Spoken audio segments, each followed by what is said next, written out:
beautiful thing. Oh, whoop. It turned off the Brio. Uh-oh. That's not what I intended. It was working before. Why is it not now? Oh, that's right, because I have it set to virtual cam. That was the point. Sorry, guys. Give me a second while I turn on the things that need to be turned on. Because apparently it decided to turn off my webcam. You guys hear me? Yep. Yep. So how about you guys run through the intro while I fix the webcam? Are we live? Yeah, wait, are we? Yeah, I think We're live. we're good. We're live. All right. Hello, everybody. We're having technical difficulties, like usual. It was working literally 2 seconds ago. This is this is webcam nonsense for you. Oh my god, why does it do this? Welcome to January 8th, 2023. Yes, as you can see, the year is off to an incredible start. Mm-hmm. There should be a picture in a moment. There should be, but it decided that it didn't want to behave this very second, even though literally I was just using it. It's like, why? Why would you do that? Because oh my god, cameras. I got Logitech specifically because it's the most reliable webcam, if you can believe it. That's how dumb this is. Please don't do the thing where you decide to just not. Logic capture, Logitech, okay. Oh, I know why it's doing this. It's because... So hey everybody. Yeah. We're making an animated film. This is Yay! Go ahead, yay! This is you're we animated this wallpaper here for you. Yeah. You're watching this in real time. This is actually the 4-hour-long loop of the Lackadaisy film. It's this. Yes. Yeah, actually. That's this beautiful wall. If you stare at it for all 4 hours for half a second, Rocky is there for half a second, like that scene in Fight Club. It's like a magic eye thing. You have to kind of... Yeah. The ultimate game of Where's Waldo. This is so embarrassing. I'm so sorry.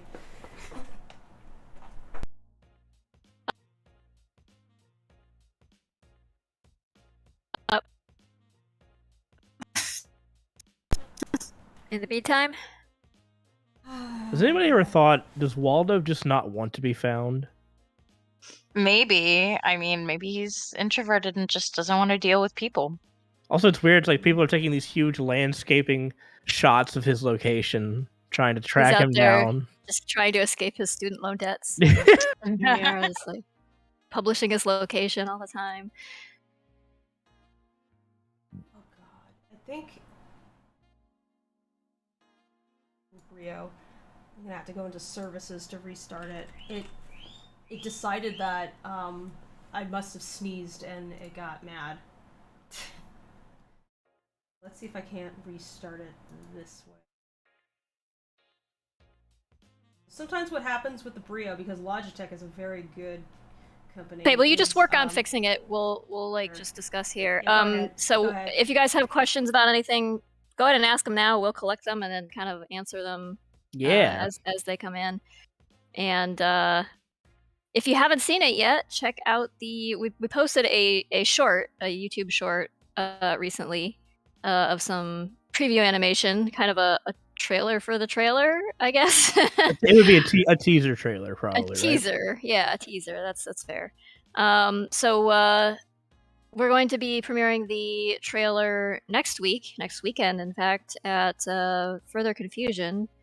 If you happen to be in San Jose, you'll be able to see it first, and then it will premiere publicly shortly after that. So, yeah, we're excited and terrified. I gotta tell you, so last night, I got to watch the picture lock of the whole entire film, and you guys are in for an absolute treat. No joke. It is very, very good. Thanks, Dave. Yeah. means a lot coming from you. For those who don't know, this is Dave Capdevielle. I mean, you should know. He's the co-creator of Farfetch'd, and has agreed to hang out with us today. So they dragged me kicking and screaming. No. Oh, okay. I see. No. Oh, I got it. Taxidermy Atlas has made an appearance for some reason. That's the perfect I filler. No! I fixed it. Okay, I see a picture. I'm collecting as many questions as possible, by the way. Thank you. And this is Tomb, who is a culinary artist, who is working on a recipe book with like drinks and desserts and Lackadaisy themes. Ooh. Yeah. Hello. And since Nox is not here today, Tomb is filling in and scrambling to collect questions. So thank you. I've actually no joke. I've been on a kick recently where I've been obsessed with like watching videos of people making mixed drinks and cocktails based on media, and that's like been my new like secret obsession. It's so much fun. It is, and it's so much fun to see how people interpret things, and that's basically what I'm doing, is how I interpret things. So yeah. I sometimes look at Tracy and I'm like, I wonder how far off I am. No. I mean, you have your own artistic vision, which I appreciate. Like seeing somebody else's interpretation of things, kind of adds a new dimension. I will say, after watching the film, if you're gonna make one certain thing from it, I wonder how that's gonna taste based on the characters' reactions. If you know what I'm talking about. The Sunset Yes, Rose cocktail. I actually made that. I gotta try it. I made it better because I made my version of it because is it palatable? Yes, it is. I'll send you a picture. It doesn't taste like radiator fluid. I hope. It does not. I'm sure if you made it, it tastes quite a lot better than that. But it's very floral. Rolando says to Tracy, where does the trailer premiere start? The trailer premiere starts at Further Confusion next Saturday in a panel. That'll be the first place that it airs, and then the next day, was it Sunday, I believe, the 15th? It'll be up on YouTube, so you'll be able to see it here if you have your notifications turned on for Lackadaisy channel. Then you should get a notification. But we'll be tweeting and Tumblring and Instagramming about it too. So pigeons will fly into your house and drop the trailer off for you personally. The messenger pigeons all lined up and ready to go out there. If you're subscribed to the Lackadaisy channel, a brick will be thrown through your window that has the trailer attached on an iPhone on the brick. Yes. was taxidermy. It's very. We decided we would just hire local mobsters to get the word out. Dude, that would be actually an amazing marketing campaign for like something. Yeah. Especially if you were making like they're gonna come for your let's get the how has Martin Scorsese never done that for a movie? It'd be great. Like Martin Scorsese's like, all right, I'm making The Irishman. Here come the brick mob. All right. How's it going there, Fable? Do we have a camera? It worked for 2 seconds and then it didn't because I dared touch something else. I was a fool. I was like literally right there. And I was like, wait a second, is the resolution bad? And then I touched something else and it broke. And then let's get your monitor display up and just some kind of animation thing. Yeah, I can looping maybe. Don't worry. Yeah. In the meantime, I'll put the preview up, and I'll just like loop that for folks. I'm starting to feel like I'm like just walking around the halls of the hotel from The Shining at this point with this. Sorry, I'm so sorry, guys. Like I said, literally it was just working, and then it decided not to. Oh, I got the perfect thing to loop for us. It's fine. I got something. Oh, put up a picture of the twins from The Shining. Yeah. I got something for you. This is and on top of that, I'll have you all know that our PNG tubers broke too because yeah. Thanks, OBS. Why? There needs to be a rival to OBS. There really does, like a competent rival that you could use. Got something. There we go. Here we go. We got chair. It's not working all of a sudden. We have quite a few questions. If yeah. Okay, it's gone now. What the fuck? It came and Oh went. my god, there's the cat! There you go. Baby! Yeah. Why did they... There we go. Oh, it's because I don't have it set to loop. That's why. There we go. Let me set it to loop. There we go. There we go. There you go. All right. Yeah. Perfect. Okay. For those who are just joining, we will have a display at some point here. There's been a camera problem. Yep, there sure has. Someone asked if Farfetch'd and Lackadaisy exist in the same universe. I can't see how that would. Sure I don't think I don't what yeah. Our show takes place in 2008. Your show takes place in what 1927. 27, yeah. Yeah, a bit far apart there, but I mean, I guess if the cats had evolved, I mean, maybe human like looking things by then, or the only thing I could ever imagine is that if like Griff and Rocky simultaneously fell through a time portal and like switched places, they do seem to be. They would be friends. I really do feel like they'd be buddies. Astral twins. Yeah. In a sense. I loathe to think what Rocky would drag Griff into, but I wonder if Griff would be a positive influence at the same time. The problem is like Rocky like seems like, you know, they're both like kind-hearted wild boys. Rocky seems a little bit more though like, you know, I don't mind if the chaos happens. Rocky, yeah. Rocky has definitely leaned into the okay, you need me to be a gangster, then I guess I will. Yeah. So that's what makes me useful.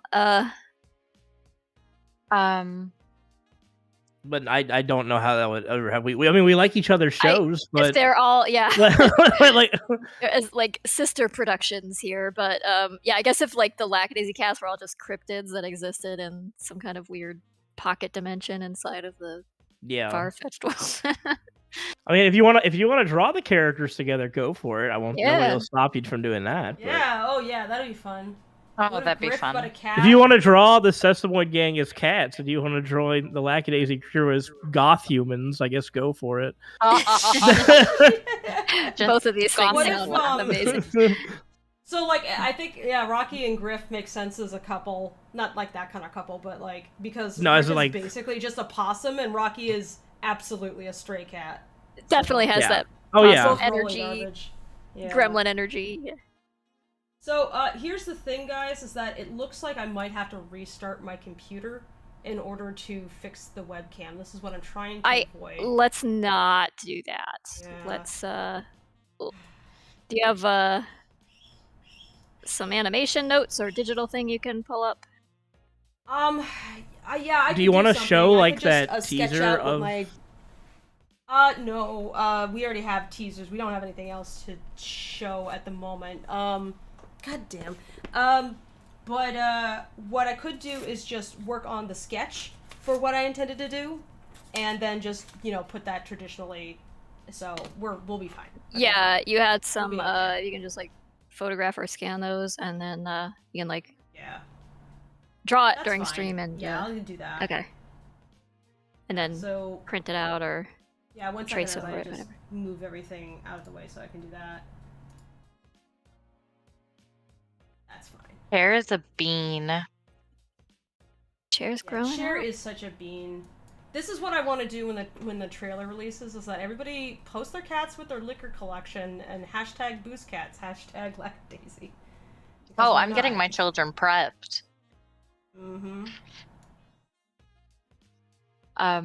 We also have quite a few questions. Let's go ahead and start working through the list. Let's start with an easy one from Amiibo. I'm so sorry if I butcher your names. I really apologize. But how do you take your coffee?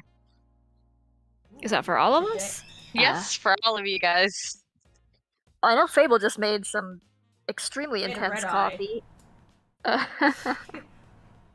made myself a red eye, and I'm glad I did now, because I would be... because I'm just so frustrated at the moment. I'm like, why? I don't know that caffeine really helps with the frustration factor so much as it exacerbates it, but nothing like the jitters to go with your anxiety. My one thing is that if I drink coffee, I don't do it too often, but if I do, I do black with sugar. I don't do cream in my coffee. I don't like it. Yeah. Okay. Oh. I take mine with cream and sugar. Not quite as syrupy as Rocky's. I will say my one little guilty pleasure is at Christmas time, the holiday time, the Starbucks mint chocolate latte or whatever that basically takes like a York patty as coffee. Yeah, that's like my guilty pleasure. I'm like, I've got to have that at least once or twice. They have York. I know you said no creamer, but they have York peppermint patty creamer. Okay, that might convert me. Yeah. I don't drink coffee. But I have like a bunch of things to make coffee, and one of the best things that I have sitting in my fridge right now is king cake syrup. To make king cake coffee. Oh, no. Oh my god. Dave, you do know that yeah, Dave is from Louisiana, I'm from right? Baton Rouge, so yeah. yeah. That's Dave, when does your accent come out? It only comes out if I'm like really, really excited or really, really pissed off. I start to sound more like my family when I'm tired or really excited, and especially if I'm around other people who also talk that way. Yeah. Yes, that's the other thing. Okay, so I got told by my roommate Jacob one time there was a guy who came. He was our plumber, and he came in to fix some of our the leak we had under our sink, and he was from like Lafayette Parish, and apparently according to Jacob, he was like, you just completely like let your southern drawl come out. And I'm like, really? What are you talking about? And like apparently I just like completely just like let it come out when I was talking to him, because I was like, it's somebody from my home. I can stop putting up this too. Yeah. Sometimes. Yeah. You're actually masking it to a degree? I mean, barely. Like my dad's from Buffalo, my mom's from New Orleans, so I see. Okay, yeah. I got so my mom's from I say New Orleans, but it's like more specifically it's Rain. What's the name of the place that's just outside New Orleans? The parish. Denham Springs or no, not that one. There's a lot. Yeah, I know there's a lot. Ponchatoula, Lafayette. It's the one a bit to the. It's the one a bit to the west, I think. It's really close by. Like it's all like 5 minutes to get to New Orleans. So. Loyola? No. Hold on. From Baton Rouge to NOLA? No. This is a parish right outside of NOLA. It's right next to it. Right next to it. Plaquemine? Nope. St. Charles? Nope. Jefferson, St. Bernard, St. Tammany, Tangipahoa. Running. Oh, Central? No. Oh my god, where are you from? Frickin'... Let me look that up real quick. No. Let me just look up parishes near New Orleans. Which one is it? It's gonna be the one I missed. It's not Jefferson. What are 5 parishes? Well, that rules that out. There are so many other parishes. I wouldn't be caught dead in Jefferson. Terabon? No. Okay, let's move on to the next question. Yeah, I'll just keep going. So I've got a follow-up question for someone on the city. So Max Powell mentioned, I was in New Orleans for Christmas break. What do you like most about there? Keeping in theme. I mean, for me, like, because like I said, I lived when I was at home in Baton Rouge, but 45 minutes away from New Orleans. Going there, definitely, basically going to Jackson Square, stuff like Cafe Du Monde, the aquarium, the levee boats, Bourbon Street. You got to do everything if you go there. Frenchman Street. Frenchman Street. I recommend people, as long as you're not like a gigantic introvert who doesn't want to ever go anywhere, which is fine. I can be that sometimes. I recommend people try out Mardi Gras in New Orleans at least one time before they die. Oh, the name. Metairie. It's Metairie. I was like, it starts Oh, God, okay. All right. Metairie. Yeah.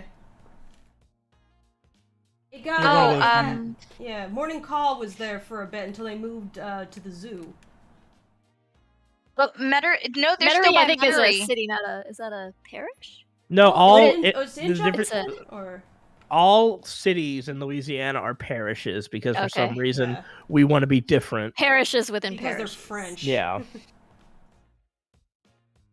Morning Call's still by Metairie, though. That's where when I went, that's where it was. It was in between two cemeteries. Boo was very enamored by it. But I went to college at the very tip in a place called Ruston, right next to Shreveport. My mom's mentioned Shreveport quite a bit. I think we went through. She would show me her old home from when she grew up and saw her old school. She would just drive me out and be like, "That's where I grew up, and that's where my school was. So that was our old house. What did they do to this house?" Kind of complaints. Actually, even though I am very sad that the camera is fucking up today, and I'm so sorry, at least I get to, like, work out this sketch, so it's, like, a little firmer once I actually do the ink wash. Because the idea here is that I am currently going to be doing a series at the convention, a commission type, where it's your character at a bar. What are they doing? That way I get to do busts, basically, but there always is, like, a theme. There's, like, something they're doing instead of just, it's my character, but they look cool. It's like, okay, that's not descriptive enough. Like, it's hard for me to... I can, but it's less interesting to draw something where the character is just kind of, like, standing in space and they're just smiling. Like, I never like taking photos, even, where... all I'm doing is standing there and smiling. It just feels awkward to me. I prefer there to be something happening. So... I get that, yeah. Yeah. So, this way... Real quick, Lily's, I'm so sorry. They're asking if it's possible if we can present ourselves, just who we are, we do. Yeah. Yes. Yep. Yeah, well, I'm Fable. I'm the director of Lackadaisy, the animated short. I'm joined by Tracy Butler, the creator of Lackadaisy, who does the comic. Present. And everything. Yeah, present. Yeah, we're always here. Yeah. We never leave. We're not allowed. They won't let us go. Please, save us! Yep. Yeah. Oh, that sounds like roll call. Just present. When do we do the Pledge of Allegiance? And then we are also joined by Tomb, our friend who is working on a recipe book and is just generally a great cook, a good friend. And also our buddy Jay is here, just quietly listening. Hey Jay. And Dave Capdevielle, co-creator of Farfetched, the Scooby-Doo but edgier show. Oh, thanks. Yeah. If you want to plug your channel. Yeah. What is your YouTube channel URL? Is it? Yeah. I think it's just Farfetch show on everything. Farfetch show. Got it. Yeah, and I then got my it, own I'm my finding own. Yeah, I'm really Okay. like Brent, like Farfetch show for that, and then all my own content is just Dave Capdevielle. So. Dave Capdevielle, And you guys who are likes to working show off on VHSs. a. I don't want to like say anything without knowing that you've announced it, but you're working on a pilot right now, correct? Oh yeah, no, we're working on a pilot, and working on a pilot. We're doing like, we're also doing because the main characters are in a band. We're putting out original songs and covers, and then doing bi-weekly comics as well. So. Yeah, those comics are looking great. And then on top of that, read. I'm starting production on a live action horror movie this year. So. Oh, sweet. I'm going to die, Tracy. Very cool. I mean, That in sounds the like a in the dream. movie or No, in real life. Okay. Yeah, I know the feeling. We've been feeling like that for the past 3 years. Like, we didn't die, but we felt like we were going to. Yeah, just that little kiss of death, but not quite the full embrace. Yeah. This production is cursed, much like this stream.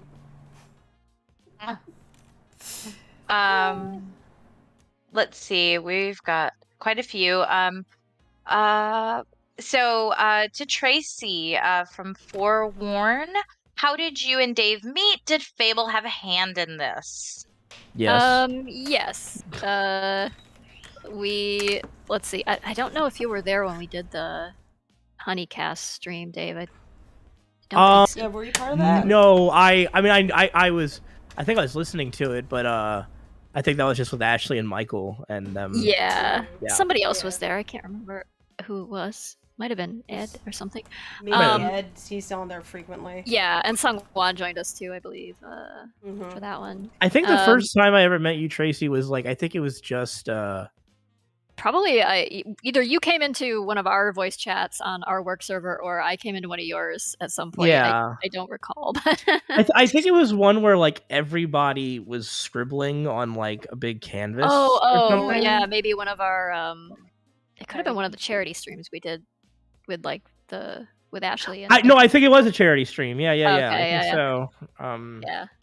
I don't know. Our groups have just kind of been like intermingling. Yeah. Pretty frequently, so it's hard to. Yeah, I was just like, oh yeah, you guys need people steal this guy. You know, where it's pretty frequent. Yeah, you should totally hire this guy. Is that she or they are really fucking good. We've been trading artists for a while. Yeah. Yeah. Also been trying to like befriend more like of different indie creators and stuff. Yeah. As well. Yeah. It's good to know people kind of in the same ballpark as you. Mm-hmm.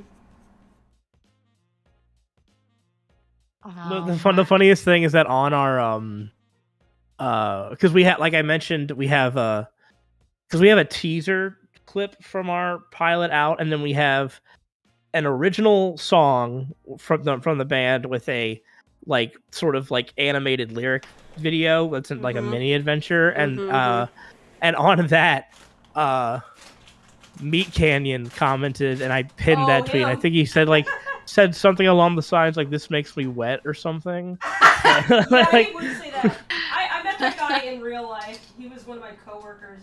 It's like he's the guy. No, Hunter's a sweetheart.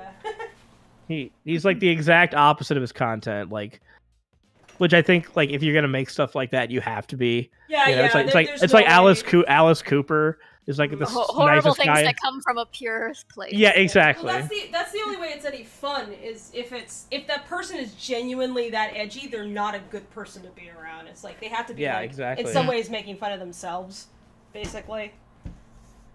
It's like I like to make like my personal comic is like this hyper violent zombie apocalyptic thing where just like this horrible shit's happening, but this is definitely not who I am as a person.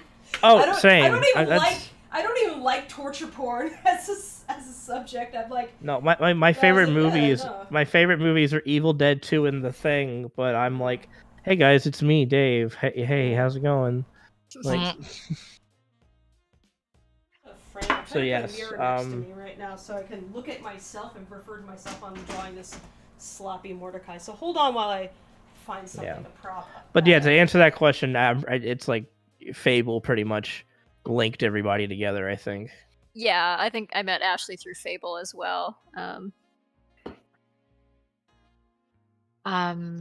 Then I have got a question here. The question says how the animated short film starts. How does it start? How the animated short film starts? Question mark. It has text on a screen. It starts with cats and ends with cats. And there's booze somewhere in the middle. And, yeah.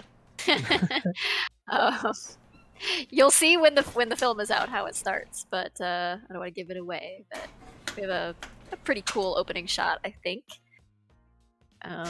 I thought so. I'll say that. Yeah, it's a bit of a technically tricky thing, but for which we used we employed some. I don't know if it's not like really an industry secret that we employed some EB synth for it. So, yeah. And yeah, from there it's all downhill. Good way or bad way? No, we're pretty proud of what we did. We hope you guys will like it too. Yeah. We're nervous about showing you, of course, because we've put so much into it. I'm looking forward to showing it because then I'll be like, fine, finally, I can get all the hate out. I'll be collecting all your goofy bullying comments. That's for sure. I love them. Here's the thing about like releasing stuff like this, like any creator will tell you, it's like ripping a Band-Aid off that you want to, but you're scared it's still gonna bleed after you rip it off. Yeah, you know what I mean? Like, yeah. Yep. It's so much build up, so much anticipation, so much, you have to try to generate your own hype, and you gotta and half the time you're like, is anyone even gonna like it? And like I like it. I think we did the artist just that's all that matters. Knocked I think it out of the park. But yeah, I mean, I at least know when we come away from this, we can all be proud of what we did. Yeah. I just hope that it's more than just that for everybody involved. That it's as long as your team and your friends really like it. I don't really care what Joe 4 numbers has to say. If Dave Capdevielle doesn't like it, then I would actually be sad. Yeah, it would make me sad. God, I hate booze cats so much. It's so God. Why are they even cats? Yeah. If our friends were coming in and going, "Hey, it's kind of bad," we would be. I have friends that would not be shy about telling me it's also bad, actually. To be fair though, what kind of friends would tell you after it's done, "Hey, I don't like this"? I don't pretty know. bad friends. It's it's okay if they're not personally into it. I've made stuff that my friends that's just not their thing. That's fine. But if that's the kind of thing I know would appeal to them and they're like, this sucks actually, that would be like, wow, I really missed it. Yeah. Yeah. Maybe you could have told us 2 years ago. Yeah. When I was running it by everybody. It is just, it's just that it's like you have this creative impulse and you have to follow it. You have to do it, but you also have this deep sort of stage fright about showing anybody anything you're doing, and you just have to I know that stops a lot of people, I think, from showing what they do or putting their work out there, and it's a shame because it's I think it all the benefits almost always outweigh the the downside to even you're gonna put something out there. There's going to be people who aren't going to like it. Just in fact, on the basis of its existence, there's going to be some percentage of people who are like, "This is dumb." I actually got excited when we got some comments where people clearly this was not a thing they were aware of, and some of them were like, "Oh, what is this?" They were annoyed. And it's why is this in my? Why is this in my recommended? Everything I hate it. Sucks. I really hate it. And it's when I see stuff like that, what I'm learning is that I think for at least some of them, their friends found out about the thing, and they're talking about it really excitedly, and that enthusiasm is pissing them off, and so they're complaining about it online, because how dare my friends like the thing? I don't like the thing. This is the new thing. But that's not a friend, though. Well, yeah, I mean, I'm not saying they're good friends, I'm saying that's happening, which means that we suddenly snapped into a new bubble of people, because that's the trouble, is you guys might think, oh, this is a big deal, but you got to remember that if you saturated the bubble of people around you, you have no idea if it's breaking off into other stuff. Because think of all the YouTubers that other people are like, oh, this person who's like bajillions of followers. You're like, I've literally never heard of this guy before. I have just always been a person who it's like, if I don't like something or care about something, I just move on and act like it doesn't exist for me. I don't complain about it. Also, you're not 14. You know? Or also, don't not have the you're brain right. Of, you're not 14, you don't have the brain of a 14-year-old. Granted, we're not making it for 14-year-olds, but that is the kind of behavior that 14-year-olds do, where they're like, oh, my friends are not blah, blah, blah, and you still have that kind of, like, visceral reaction to your Here's the thing, guys, nobody's opinion matters. Yeah. True. Least of all mine. None of not even our own. No, it doesn't. Nothing matters at all. No, you're correct. Yeah. Sorry, I'm being an asshole. I didn't mean I actually had this conversation. So, to interrupt, I had this conversation with someone online where they were kind of like, hey, is it okay if I DM you? And I was like, what do you need? And they decided to just, like, chat with me about it on Twitter. I don't know if anybody's seen this conversation. I don't recall the name of the person, but I'm sure if you sneak in my replies, you can go see it. Where it's a young artist, and, you know, they're a young adult, and they're getting into art, and they're drawing, and they're very insecure about their, you know, level of progress. And they're saying things like, hey, let me look it up exactly what our convo was, because they asked me a question that I thought was pretty meaningful. So tweets and replies. I wish I wasn't so prolific, but I think I can scroll down to this fast because we went back and forth on this bit. Real fast. Oh, what is Mordecai drinking in this Fable? A bunny hug. Of course. He is apparently hitting the bunny hugs again, despite all advice to the contrary. Okay, so this is a conversation I had with Hattie Jax, who is a young artist on Twitter. And they said, hey, Fable, what counts as bad art, or what is a bad artist? And they, you know, I told them that, you know, originally I thought there was no such thing as bad art, but now, since NFTs and AR art are a thing, I've decided that art that's made for the purpose of conning people is bad art, no matter what it looks like. It doesn't matter. That's bad art, I'd say. Art that's just meant to exploit is pretty bad art. But they said something about how they used to think, and still kind of think, that if you can't make professional looking art, then your art is bad and you shouldn't draw at all. I got that idea from art critics who nitpick stuff.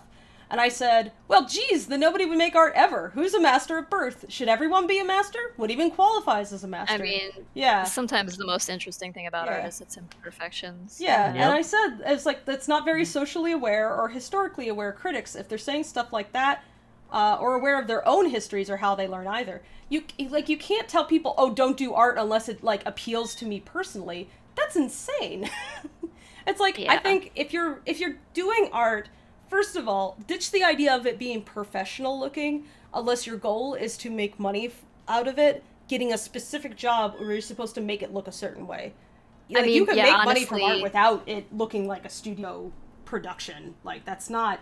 There's no being the best artist. There's, maybe being a renowned or, like, highly regarded, highly paid artist, maybe, but there's no, like, at 21. There's no objective measurement for that since the advent of the camera, and since we don't need, like, artists to do realistic renditions of anything anymore.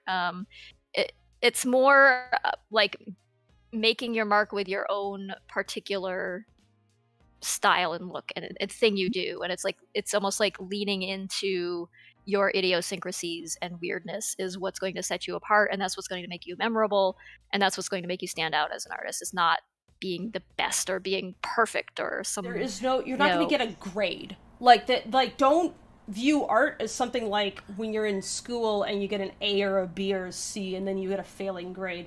That's nonsense. Like, how do you even apply that? And in fact, like, when you go to art class, frequently a good art class is more about whether or not you followed the assignment in terms of like what the goal is for you to learn, whether it be like the medium or applying like a lesson to your piece, that kind of thing. It's not, is this good? Because what does that mean? It's such a amorphous quality that changes constantly, person to person, second to second even. Like, I could have a conversation, be like, I hate this thing, and then on the conversation, I'm like, actually, I think that thing is awesome. Or I hate it more. You know? It's not... That's just art, and it's the thing with art in general is that it is a subjective form of expression. Yeah. Mm-hmm. And so to say that anything like art, film, music is good or bad, it's entirely subjective. You know? So it's like, even the most professional people in the world, like, you know, they can, if you want to like imitate like life drawing as close as possible, I'm far more interested in the weirdos who draw little freaks than I am of like Renaissance artists, you know? Yeah, but that doesn't mean that they're like bad or whatever. It's just like, no, that's exactly. just what appeals to me.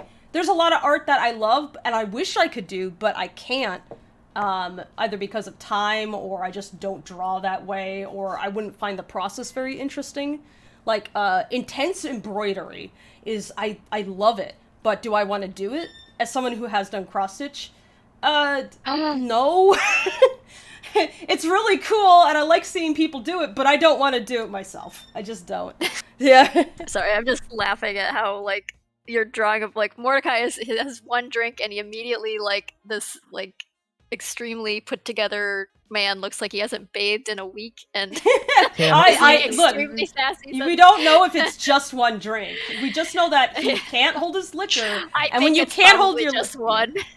I mean, to be fair, Bunny Hug is not for novices. It's I know there's different recipes for it, but I think how do they convince them? At least one of the older ones is like whiskey, gin, and absinthe. That's oh god! Oh yeah, this is him after one Mike.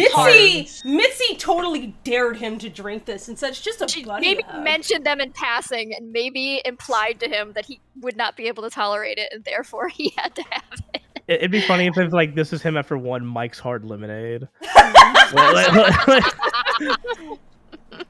I love the idea of Mordecai as an actually like sloppy, talkative, friendlier, and less put together drunk, which like just kind of goes to show just how much of his persona is kind of put upon. It's like those moments where he like it unpeels a little bit. Like, that's what makes his conversations with Rocky so funny, because he's trying to be really icy and cold, but this man is so irritating that he's just like, Rocky would be a beautiful internet troll if only it was on purpose, because he's really good at, like, turning anybody into a lolcow, and that is what Mordecai is. It's like he's such a perfect target. The fact that he goes from like, I know exactly what I'm doing, to you're gonna hug a bunny. It's like, all right, like I got him even in like this sassy bitch pose. For context, bunny hugs. I have made several because I tried to do a 2.0. They're atrocious. They're just yeah, I'm sure. Like, I mean, that's a whole lot of like distilled hard alcohol all in one. And there's no sweetness. And no, like, just dry. Yeah, what could you even flavor that with to make it palatable? I don't know, but lemon. What is like, if you do like have a nice drink, like what do you usually pick yourself? I just like a whiskey. Everybody. I like a bourbon whiskey, straight or on the rocks, so that because I actually like the dilution a bit. It makes it a little more. It brings out other flavors. Yeah. I am an old-fashioned guy. Yes, like old fashions are very good for the same reason. Very simple. I like for an actual like enjoyable flavor. Like I find amaretto and lemon really good. Ooh. Speaking of lemon, but I also like the way wine tastes with certain foods. It's not so much the wine itself, but like the pairing of the flavors. So like you know, like a nice wine and cheese, just or a pork and Bordeaux, something like that. Yeah. I get it from the old fashioned thing I get from my dad though, because he makes them like every Friday after work, and he makes them like, I don't know, it's the kind of thing where it's like I'll go to like bars and restaurants and like it's not as good as my dad's.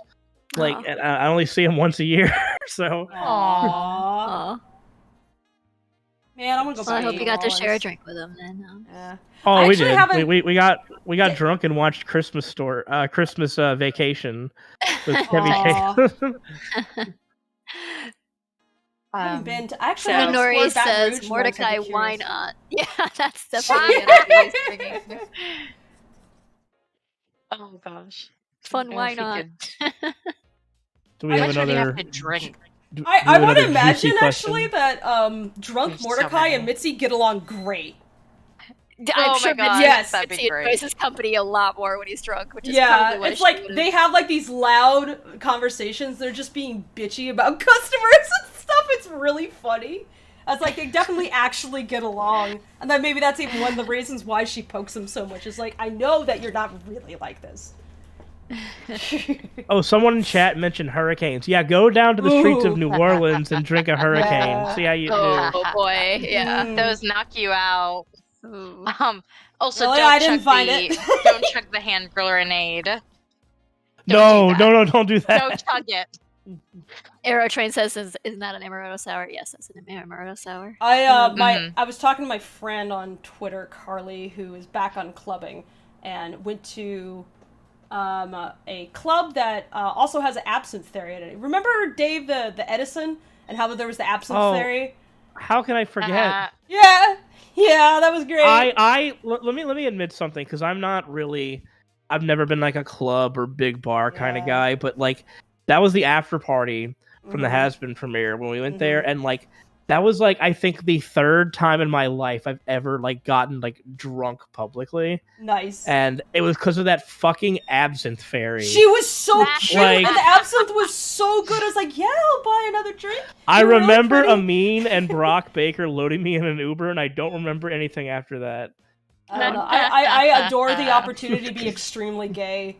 It's like, it's not that I'm ever not, but it's... I do found out one thing, though. Apparently, because we stayed for a while after, I bought half of the animation team tequila shots, and I had $170 charge on my credit card the next day. Oh, honey. I must have left by then. I don't remember tequila shots, and I was not that drunk. Everybody, almost everybody sent me money the next day. I was like, thank you. No. We know better than to expect you to afford that shit. You're blaming the absinthe, not the tequila. Hold on here. Come on. I'm blaming Dave Capdevielle is what I'm blaming. Yeah, there's nothing I do drunk that I wouldn't say, no, actually, that was my fault. With the exception, if I got, brownout drunk, then obviously I'm not in control of myself. Yeah, because I never, except, like I said, I would drink once in a while. It's but, I never really drink unless, I go out or it's, a party or something. But even then, I never aim to get blasted, So, no, not at a party. I'm even when I'm out, if I'm at a bar, my goal is to try something that I couldn't make myself. That's the goal. Kind of like when I'm at a restaurant. It's I'm not going to go to an Italian restaurant and just get spaghetti and meatball. It's I can make that. It's also one reason I don't go to Italian restaurants a lot is that a lot of them I could just make this. It has to be an actual good place. I'd like 45 meatballs on a plate, please. The place, what's it called? Pinocchio's in Burbank on Magnolia. Oh yeah, that place is great because it's not expensive. It's just a deli, and they have a cafeteria style Italian food that's actually really inexpensive. They have the best gelato I've ever had in my life. I know, it's the closest to Italian gelato from Italy that I've had, and it's so good. If you guys are ever in Burbank, on Magnolia Street, go to Pinocchio's. It is a grocery / cafeteria deli / gelateria. All authentic Italian. Everything is good. It is actually a really good place. It's like a proper little grocery store. You will not be disappointed in anything you get there, and it's actually it's meant for the community. It's not gentrified bullshit. I would say, and it's also right next to my favorite store in the world, the 365 Halloween Town store. Oh yeah, there's it's right next to it. Yeah. And then there's It's a Wrap. Although It's a Wrap's prices have gotten a lot worse lately. They're expensive now relative to how they used to be. But that's fine because Out of the Closet is better anyway now. They have more stuff and it's cheaper. And it's where all the Hollywood gays go to donate their clothes. So you can come out of there looking like a real bisexual disaster, which is the best kind of fashion. That beats.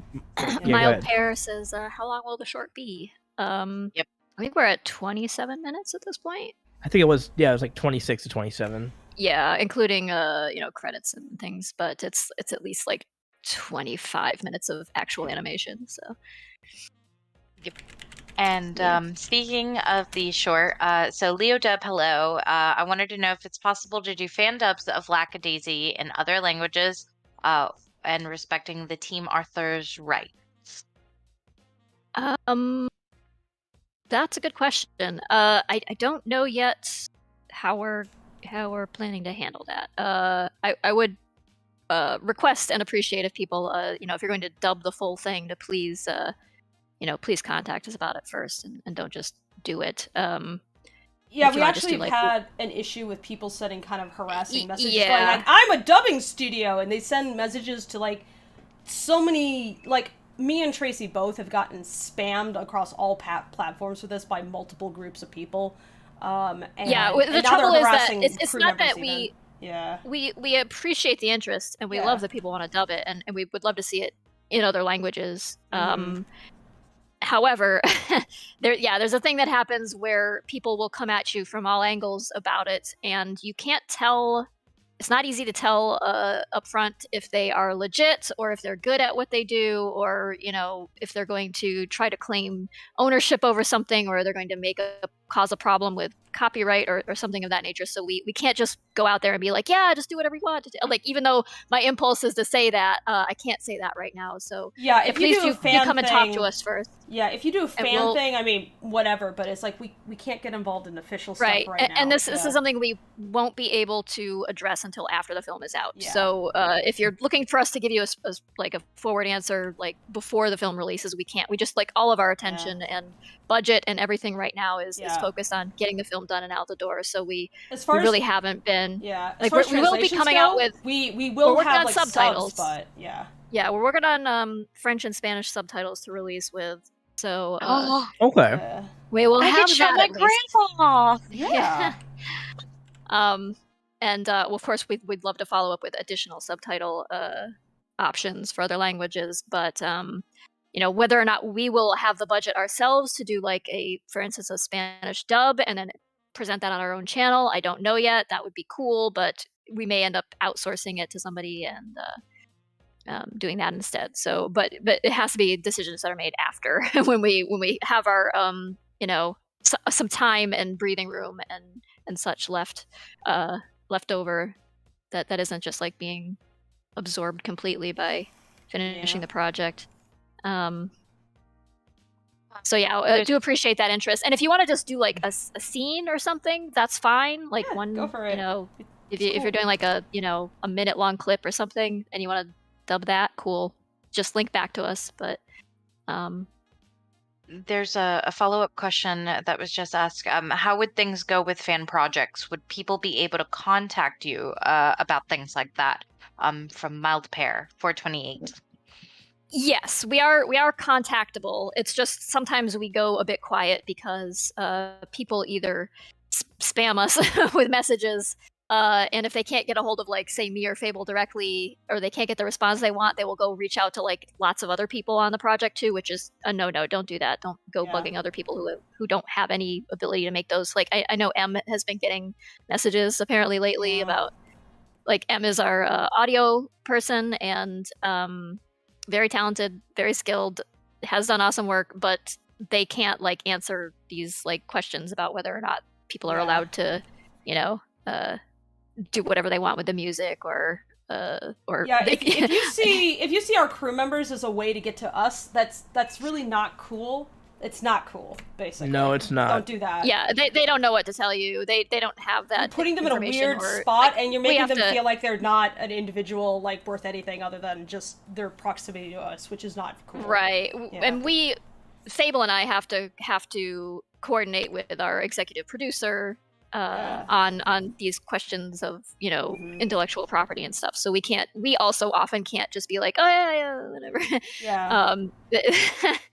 Unfortunately, like copyright law is a thing, and license things have to be licensed properly. Like there has to be paperwork involved, and for like a major like subtitle republishing of the films, or a dubbed republishing of the film. So yeah, appreciate you just like being patient with us while we finish up, and then when the time comes, if we haven't already found or figured out what we're going to do, we'll put the word out and be like, hey, we're looking for a voice acting team to do dubbing in German or something or whatever.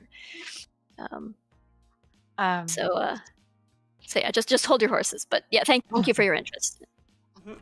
Speaking of sound, Race McWill is asking, will there be singing in the short film?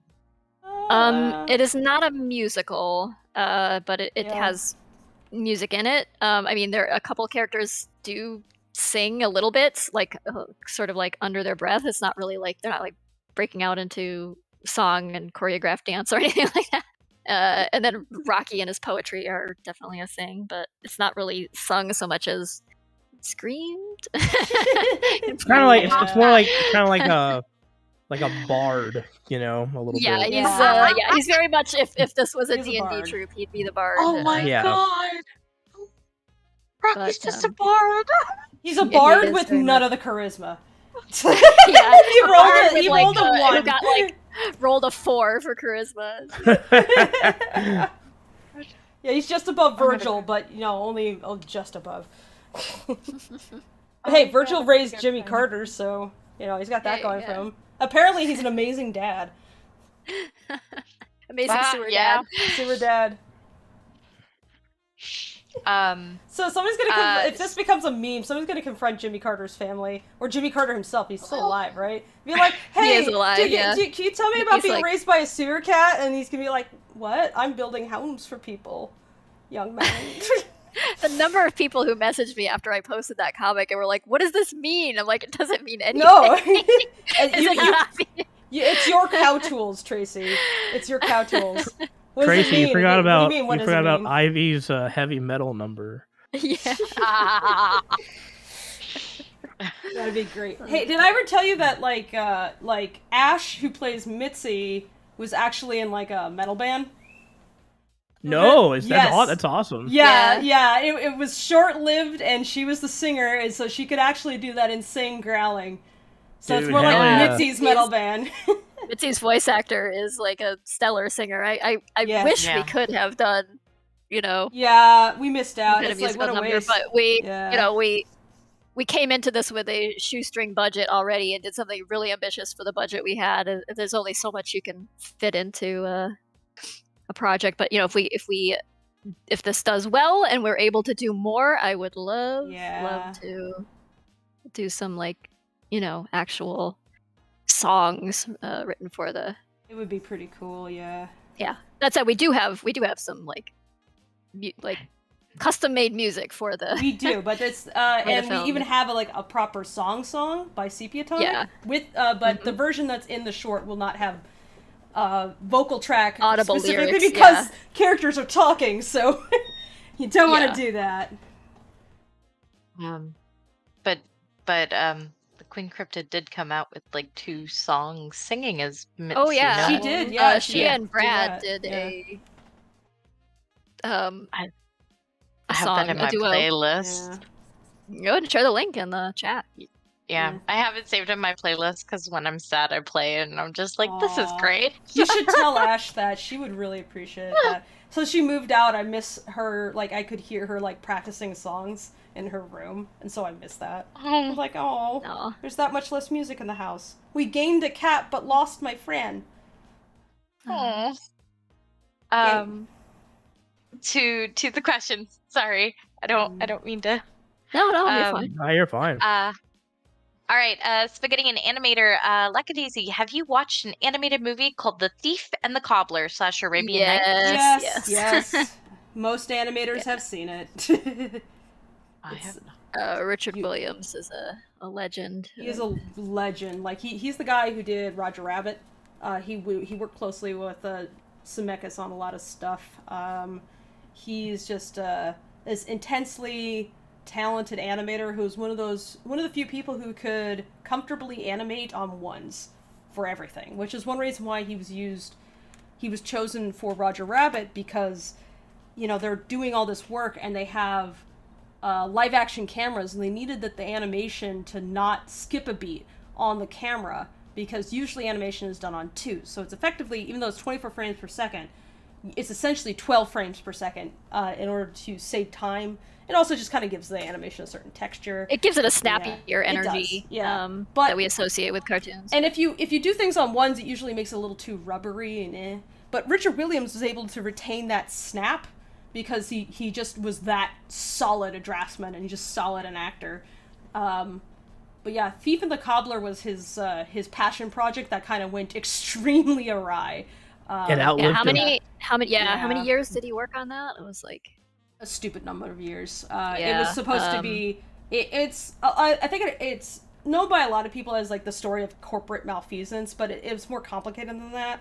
It's like he actually got a lot of leeway through its production to be like, sure. Yeah, I think a lot of it was his perfectionism and demanding of artists things that were maybe a bit unreasonable.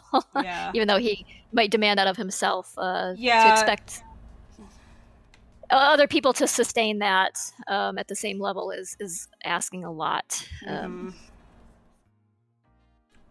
I've never seen it. Y'all are gonna have to. You can find it on movie. I would say don't watch the version that is what was put out on theaters. There's a few different versions, and one was like they kind of just like.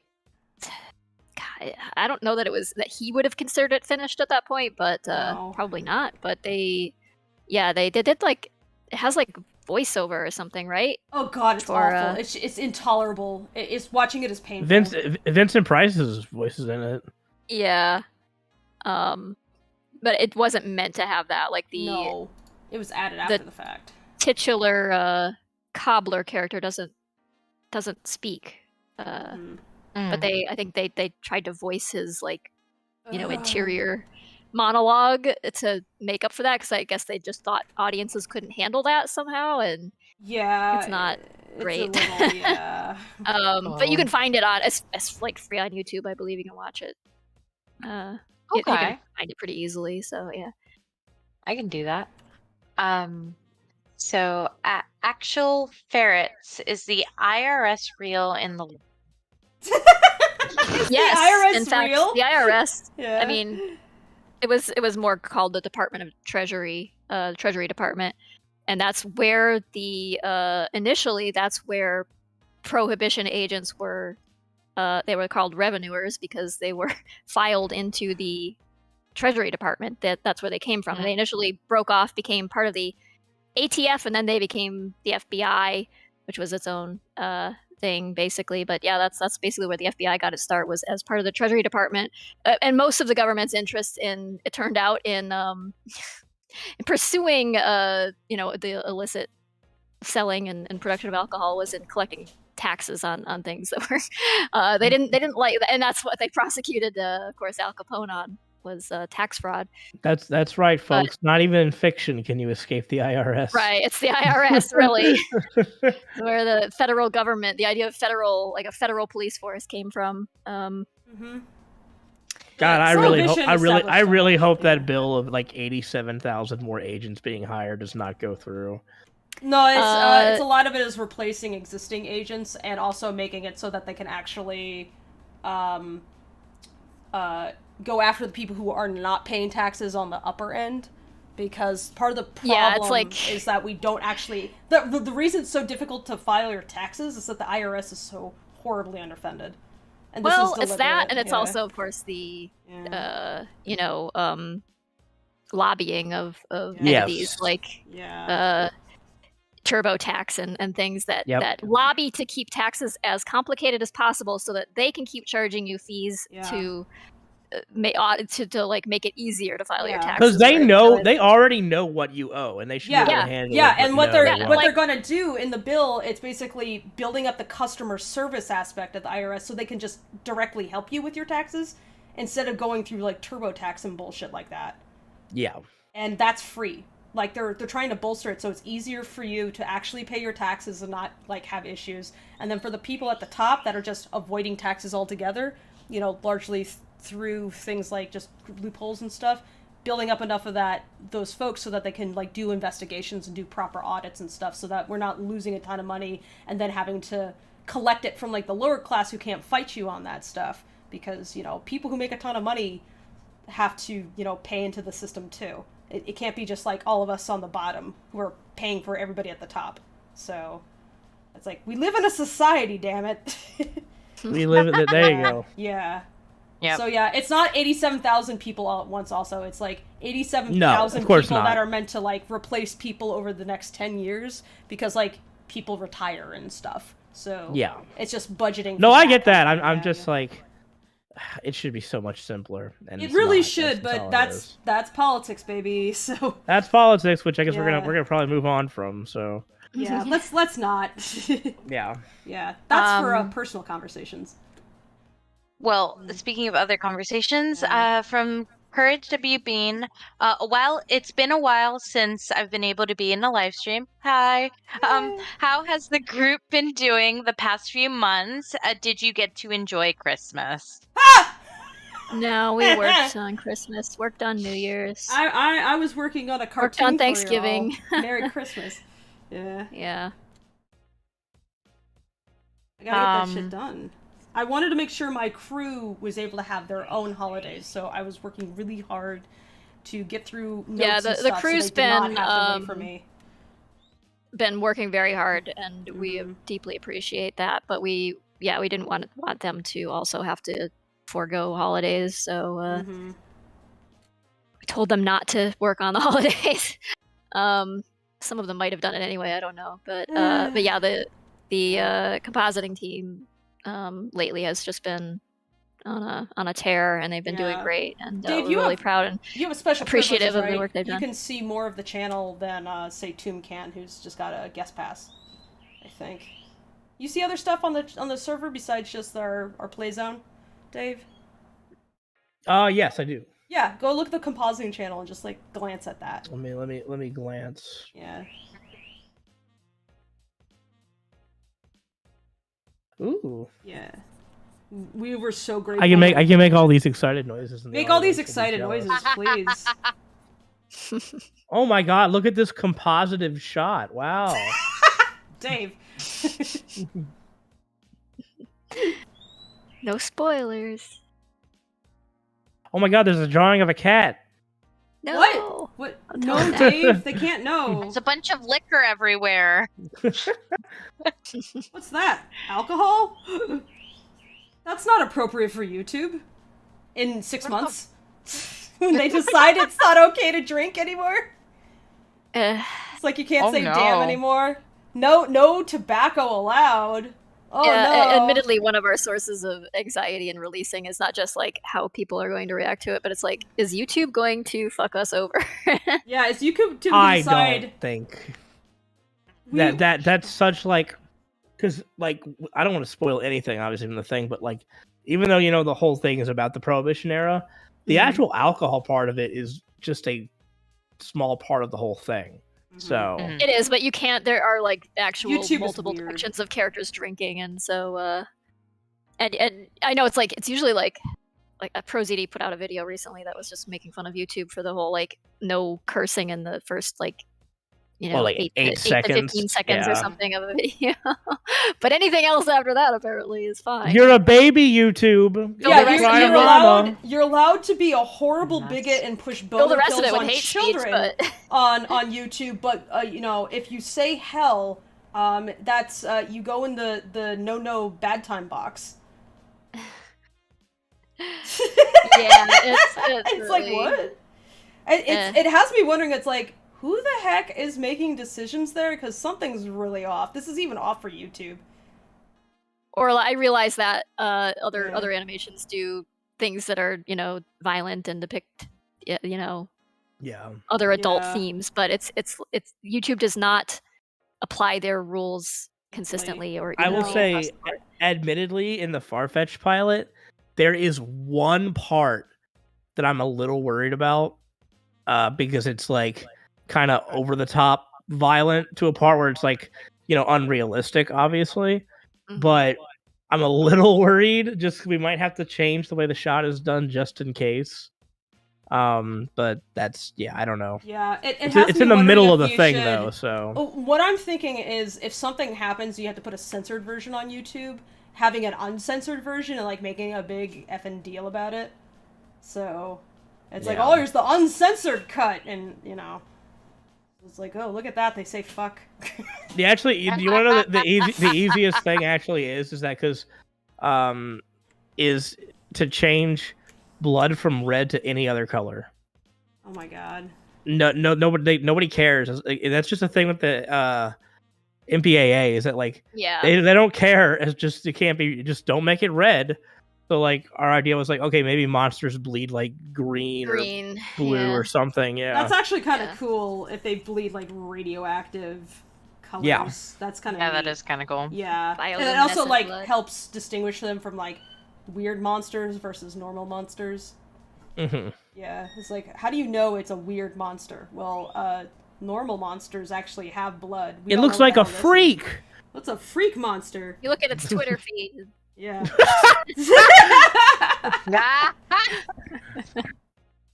God damn. Speaking of bleeding characters, these transitions are wonderful. Thank you. I'm doing my absolute best. Ava, Jaina, Tracy, any characters you planned on killing off for some reason or getting killed off in the future? Who, or if you were to kill one, who would it be? Oh god, that's a spoiler. Oh yeah. Tell everybody all your super deep plans. Murder them all. You know who? I have bad news for you. It took place in 1927. They're all dead now. Oh. What, even Rocky? That's like telling people Santa isn't real right there. Oh my goodness. Just a matter of how far they made it into the 20th century, I suppose. That hurt my heart. I'm just like, wait a minute. Yeah, all these characters are dead. It happened 100 years ago almost. And they're cats. So wait, also they're cats. Do they have like cat amount of lives or human amount of lives? No. Well, I mean, Rocky, like 15 or so. Yeah, they died in the freaking 50s, maybe at the latest. We have this running joke that Rocky accidentally caused like an overflow error. What was it called? Where like he lost 10 lives at once, but it caused like an overflow error so that they flipped to infinity, kind of like in Pac-Man. Oh, you're talking about buffer overflow? Yes. Yeah, and so that's why Rocky can't die. He's got he has like 100 lives actually. He went right to 99. That eight just flipped to infinity on the side. Yeah. Oops. What a mood. Yeah. Programming. So then I've got two questions that are incredibly similar from two users. So Maldpair428, for Tracy, how did you get the motivation and ideas for a project like Lackadaisy? Orla also asked, how did you come up with the ideas and motivations to start a project like Lackadaisy? And is there any advice you give for people wanting to do something similar? It kind of just came at me at a weird point in my life where I needed some kind of creative outlet. I was working in the game industry. I had transitioned from being a more hands-on artist at that point to being an art director, and so I was doing a lot of like task delegating and interviewing people and making art guides and not really doing like the art itself. And so I was kind of going a little nuts with that, and needed some kind of like consistent creative outlet for myself that I would just have in my own time to make up for it. I had just bought an old house in an old neighborhood, and the history was interesting to me, and I started researching like the history of the area I was living in, which I really hadn't taken an interest in before for some reason. I don't know, sometimes like the place you live in you fail to appreciate. And I started realizing things about it, like about the limestone caves underground and the brewing history of St. Louis and some of the history along the Mississippi River and all of that sort of stuff. I was listening to like lots of jazz and like jazz revival stuff and like swing revival, like Squirrel Nut Zippers and stuff at the time. And all of that just kind of like culminated into like this thing. And I had these like cat characters I used to draw when I was a kid, like middle school, and didn't have any context or anything. I just would draw them in different outfits or whatever.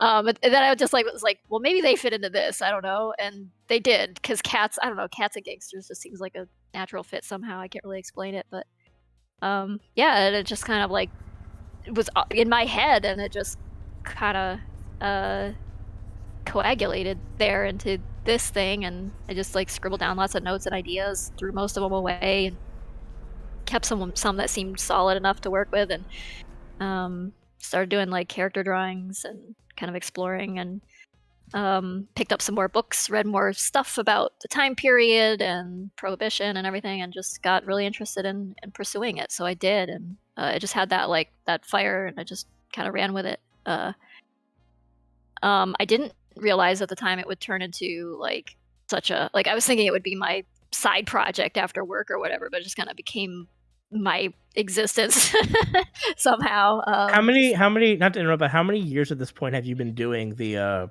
lot a lot. Many. Yes. Yeah, the whole like foray into this started in 2006. Wow. So, yeah. Oh my god. Yeah, a long time. Yeah, so and it took about 10 years of doing it before I ever earned any money on it. There you go. Yeah, that's how it is. So I mean, but I wouldn't say that doing things like I like being invested in a project long term. Obviously, like I could get really into something like that, and the comic, the fact that it has so many different facets to like comic making. So many different art forms within making comics, like from the writing to the page layout to the lettering to the drawing of each panel and all that. It's it keeps me interested, plus the story itself, and the characters themselves, and the history, that all of those things just like, if I'm kind of bored with one thing, I can move on to something else that's within the same project, and still be working on it. And I'm just like that kind of person, I guess, who likes to be like, I'm monogamous in that way, I guess. But I mean, not everybody's like that. Some people, their interest level is going to peter out after a couple of years or after a few months or whatever. And I would just say, like, just build your project around the kind of person you are. If you are the kind of person who has more serial interests in things, and you move from one thing to the next thing faster than, spending, years at a time on one thing. Tailor your art projects to that. Don't try to force yourself to be the kind of person who's interested in only one thing, and then, construct this like epic thing it's going to take you 12 years to make. And then try to force yourself to be the kind of person who's going to remain interested in that. Like, do something that's more, suited to the type of artist or creator you are. I'd also say it helps, and I know you definitely have this, but like just having something that you want to say with your project is important, Yeah, and that can be hard and with a long-term project too, because you grow up over time. Oh god. Oh, yeah. And you change over time, and the things you are interested in saying sometimes change, and sometimes you realize the thing you were interested in saying when you were much younger was stupid. and that can be hard. That happened with my prior project, honestly. That was like, here's the thing. Yeah, when you start a project and you're like in your early 20s and you go like, haha, look at this old character, and they're 35, and then you're still working on it. Yeah, and then you're you 35 and you're like, oh fuck. You age up to that character or beyond them, and it's horrifying, but also kind of neat, and you start to I think it's actually better that way.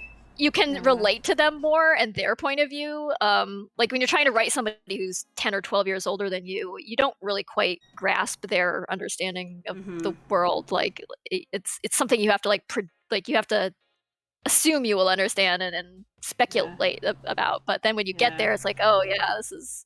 Yeah, I think it's also like if you have younger characters, and then when you have younger characters, and like you're like, yeah, look at this relatable guy, and then you get older and you're like, oh my god, what a fucking idiot, and you realize how much more fun it is to write them too, because you have an understanding of like your own flaws, the thought process. And you also, it's actually like it's like leveling up in a way. Yeah.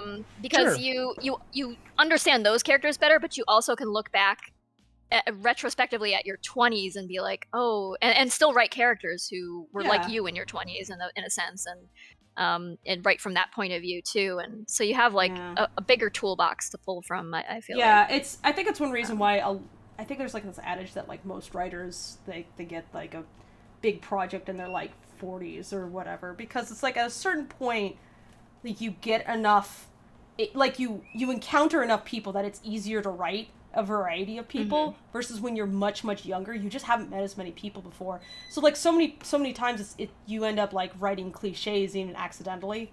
But when you get older, you know more people, and it's so funny how like I have written characters and you'd think they were exaggerations, like no, that's a real person. Actually know that person. That happens subconsciously sometimes. Yeah. Where they sneak in there. I'll say like also like sometimes something can happen is that when you start like a new chapter on something or a new project of something, you know, that's happened to you in your life that you kind of, because therapy's too expensive, so make a project and there you vent out. Honestly, it has been my salvation so many times. Like during the pandemic and everything, like working on this thing with other artists has alleviated so much of the isolation and everything, and but no, I mean, having something to dive into and having a place for your brain to go, sometimes where you can remain a productive, functioning human being, but you can also kind of like escape a little bit. Yeah, that's nice. It's good to have. And it's good to have a place for your mind to wander to, where you're just like thinking about other people and other things than your own, you know, misery or you know, finding something to wallow in. It just makes life bearable. I don't know. As an artist, that sounded more dour than I meant for it. It's fun. Writing is fun, guys. I like writing. Big smile the whole time as you go.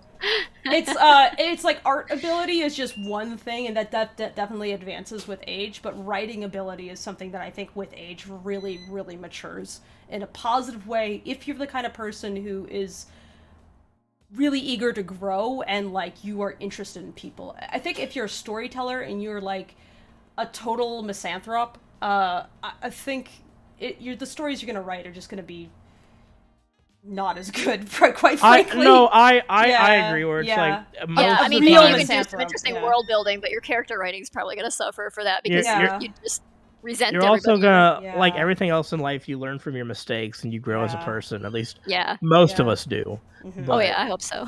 Yeah.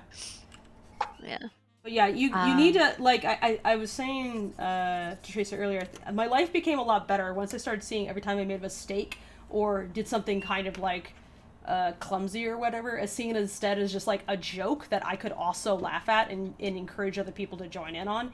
Because it turns out that you can learn from your mistakes without mentally punishing yourself for it or yelling at it yourself. If you laugh, it's a lot easier to learn because then you don't have this added stress. It's already bad enough something happened. You might as well laugh at it. And it's just more fun. Like, life is more fun when you can laugh at it. It's true. Yeah. It diffuses the bad people. It turns them into the clowns they actually are. You know, it takes away a lot of the power. Because a lot of awful people, like, if you tell them they're awful and they're, like, evil and stuff, they get off on that.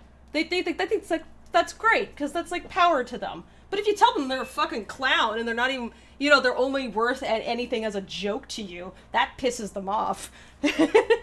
That makes them actually upset. So, and then everybody laughs, and shame is a powerful tool. Yeah.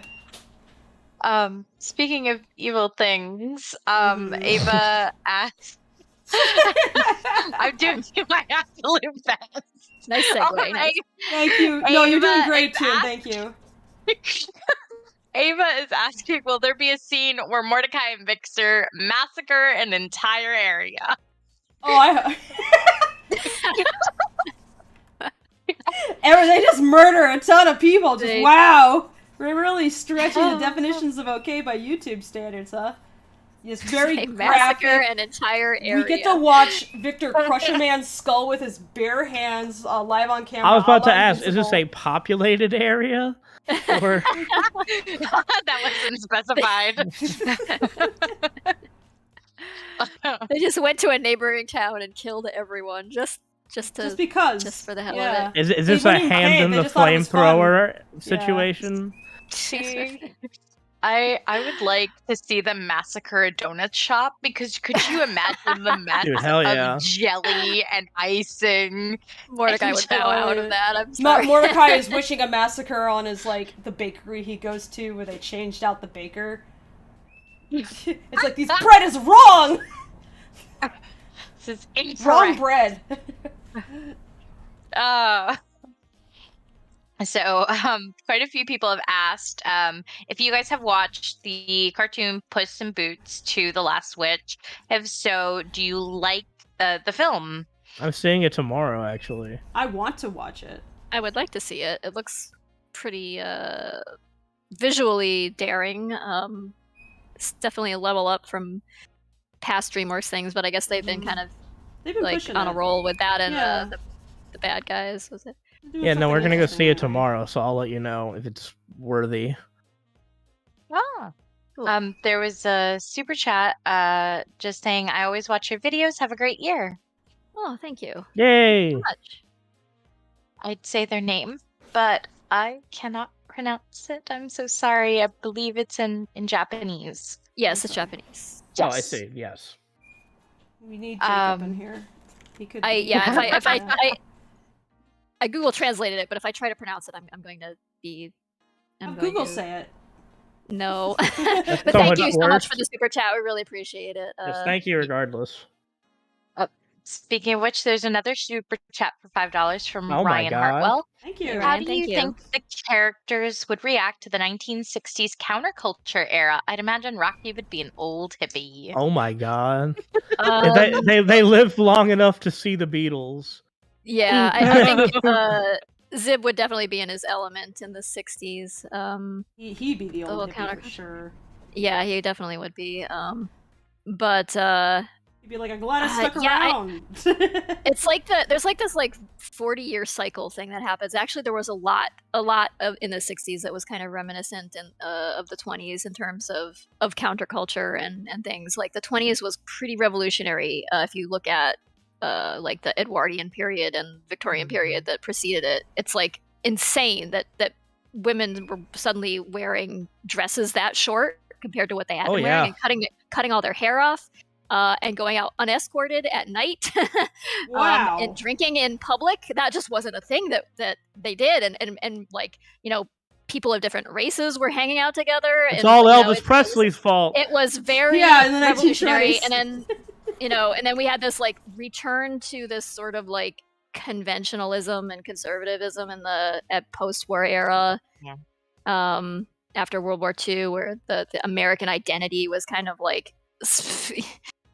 solidified around the idea that it was different from the Soviet identity, and a lot of that, traditional American dream stuff kind of came out of there. But then the 60s was nah.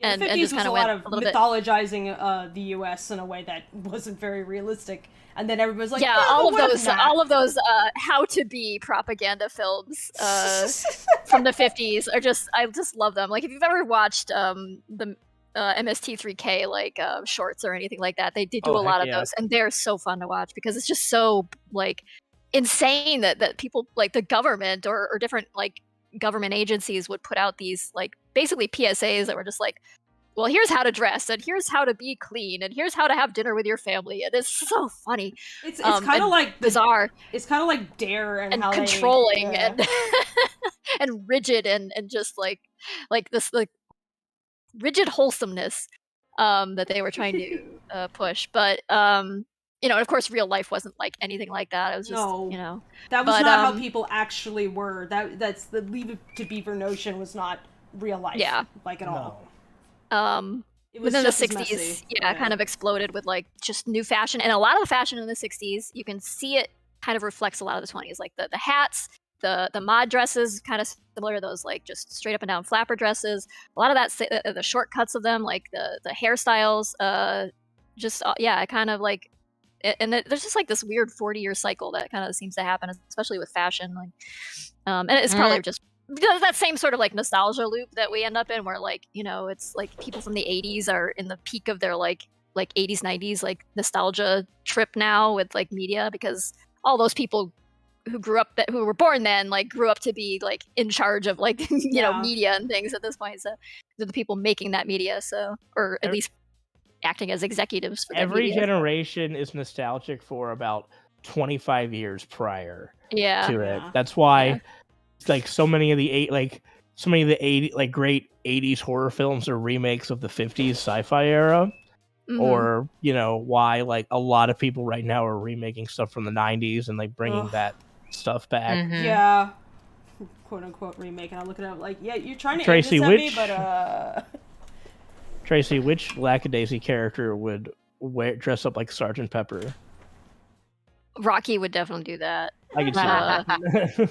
Like the extremely colorful like like overcoats there, and the like. He would sing "I Get By with a Little Help from My Friends." I could see that. Yeah, we gotta get Mike to sing that. That'll be fun.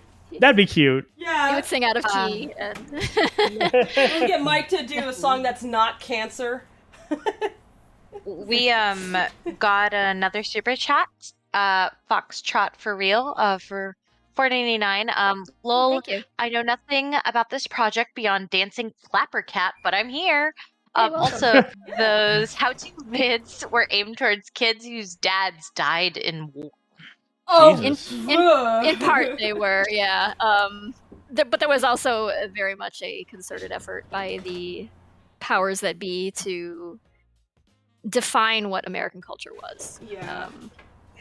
I mean, like, this and is what, like the McCarthy what the nuclear family was and stuff. But yeah, there certainly were a lot of kids who lost parents and people who lost family members during the war. That was, obviously very devastating. But somehow I don't think that this was a replacement for fathers. Nah. It's like we're gonna correct your posture. Well, you a lot child of it was with a dead more. dad. Yeah, a lot of it was more. Yeah. Right. Yeah. Yeah. That was the intention. It's a really weird thing to do. Speaking of history, Philip Escalion, 80s question for the Lacka crew. What was the name of the cat that shot the duck during his childhood? Wick? Do you mean Wick? I think he means Wick. Yeah. And what if he was a Vietnam veteran living in the 80s with a scale of PTSD? Much like John Rambo. Jeez. I honestly, Wick is of a social class that probably would not have been sent to Vietnam. Nah. Zip would have gone to Canada. I think Zip would have been a draft dodger. Hell yeah. Yeah. He would have met up with Muhammad Ali and they would have bailed. Oh my gosh. Conscientious objector. Yeah. But Wick, I mean, Wick is not the same sort of like rough around the edges type of guy. He's a bit of a fish out of water. With his background is way more stable and well-to-do than the other characters have. But he, a bit more sophisticated. Yeah, nevertheless, found himself intermingling with these people.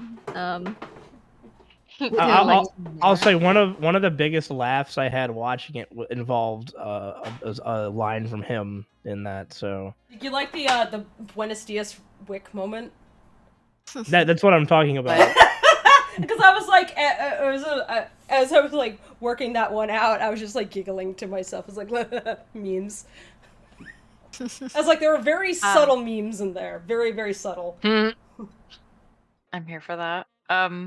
So another question in the same vein from Philip. What theme songs would the Lackadaisy characters have if they grew up and lived in the 80s? Oh, got a lot of 80s questions. Yeah, we got like this guy in the chat. Huey Lewis song for each big of them. 80s fan, this guy. Yeah.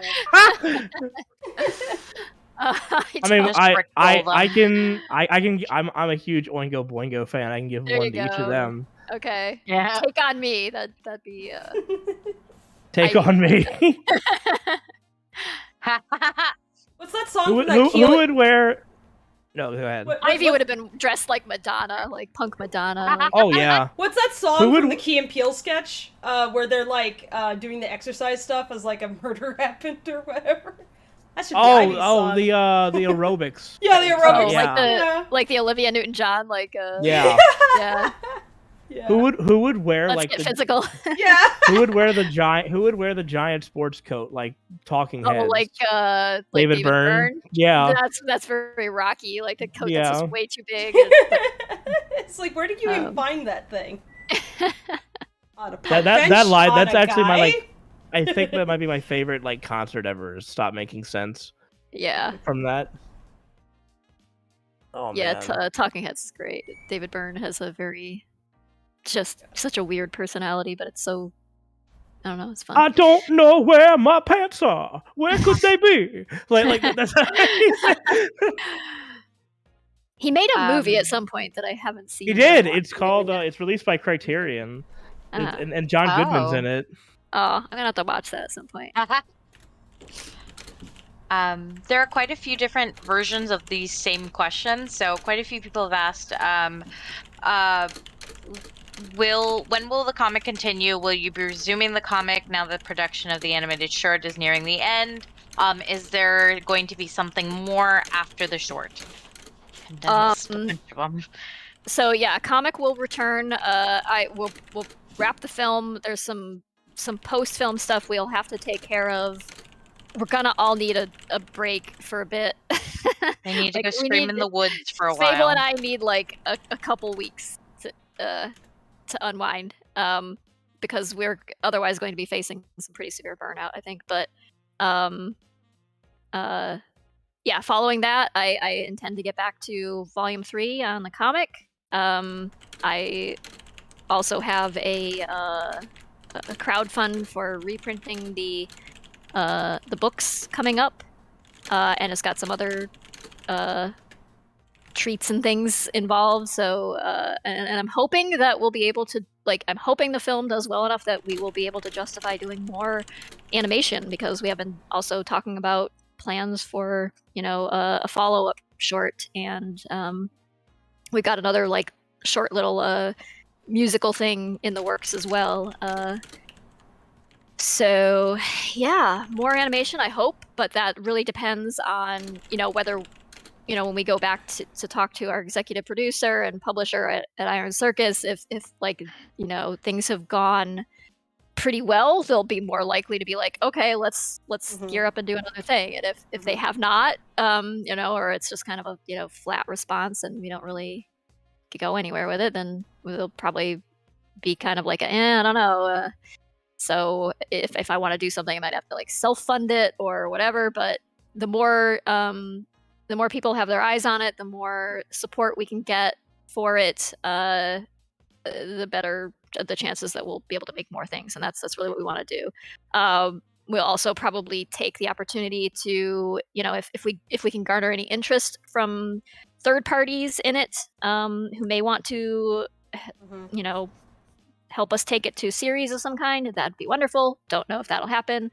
It's kind of a long shot, but open your wallets, please. Yeah, we would like to get it to the point where it can fund itself instead of us having to throw money at it personally. Right. Constantly. So we and did get our crew a better payday for everything they do. Right. Yeah. We did our crowdfund and we burned through that budget pretty fast. And burned through my stipends. I don't get paid anymore. Making animation is very money. expensive. Yeah. If you've ever looked at the budgets for most of the animated feature films at this point, they're probably 100 million-ish or so or more. At least in the 50-60 million dollar range. So we had not even a fraction of that. To do this thing, and we used it, and we used it well. And now the money is coming out of my pocket and Iron Circus's pocket. Anything all the merchandise that you see up for sale helps a lot.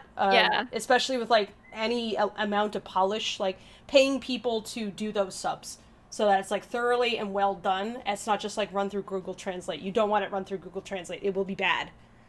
Nope. Very bad. Yeah.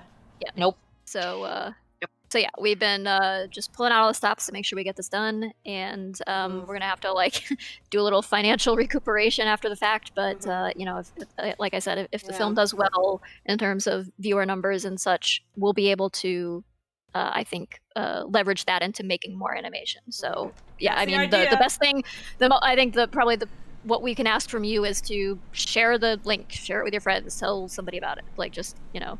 The more eyes we get on it, the better. Yeah, like so, you guys are our best. Grassroots hype means a lot, like a lot. We're trying to do what we can on other stuff, but like, you know, the more hype you are, if you share it with your friends, if you have like, if you're part of a Discord community and you think people might like any element, go ahead, share it. We have the emoji pack also on Gumroad, so if you want to use that to like, you know, make expressions or stuff at people. But we actually had somebody who.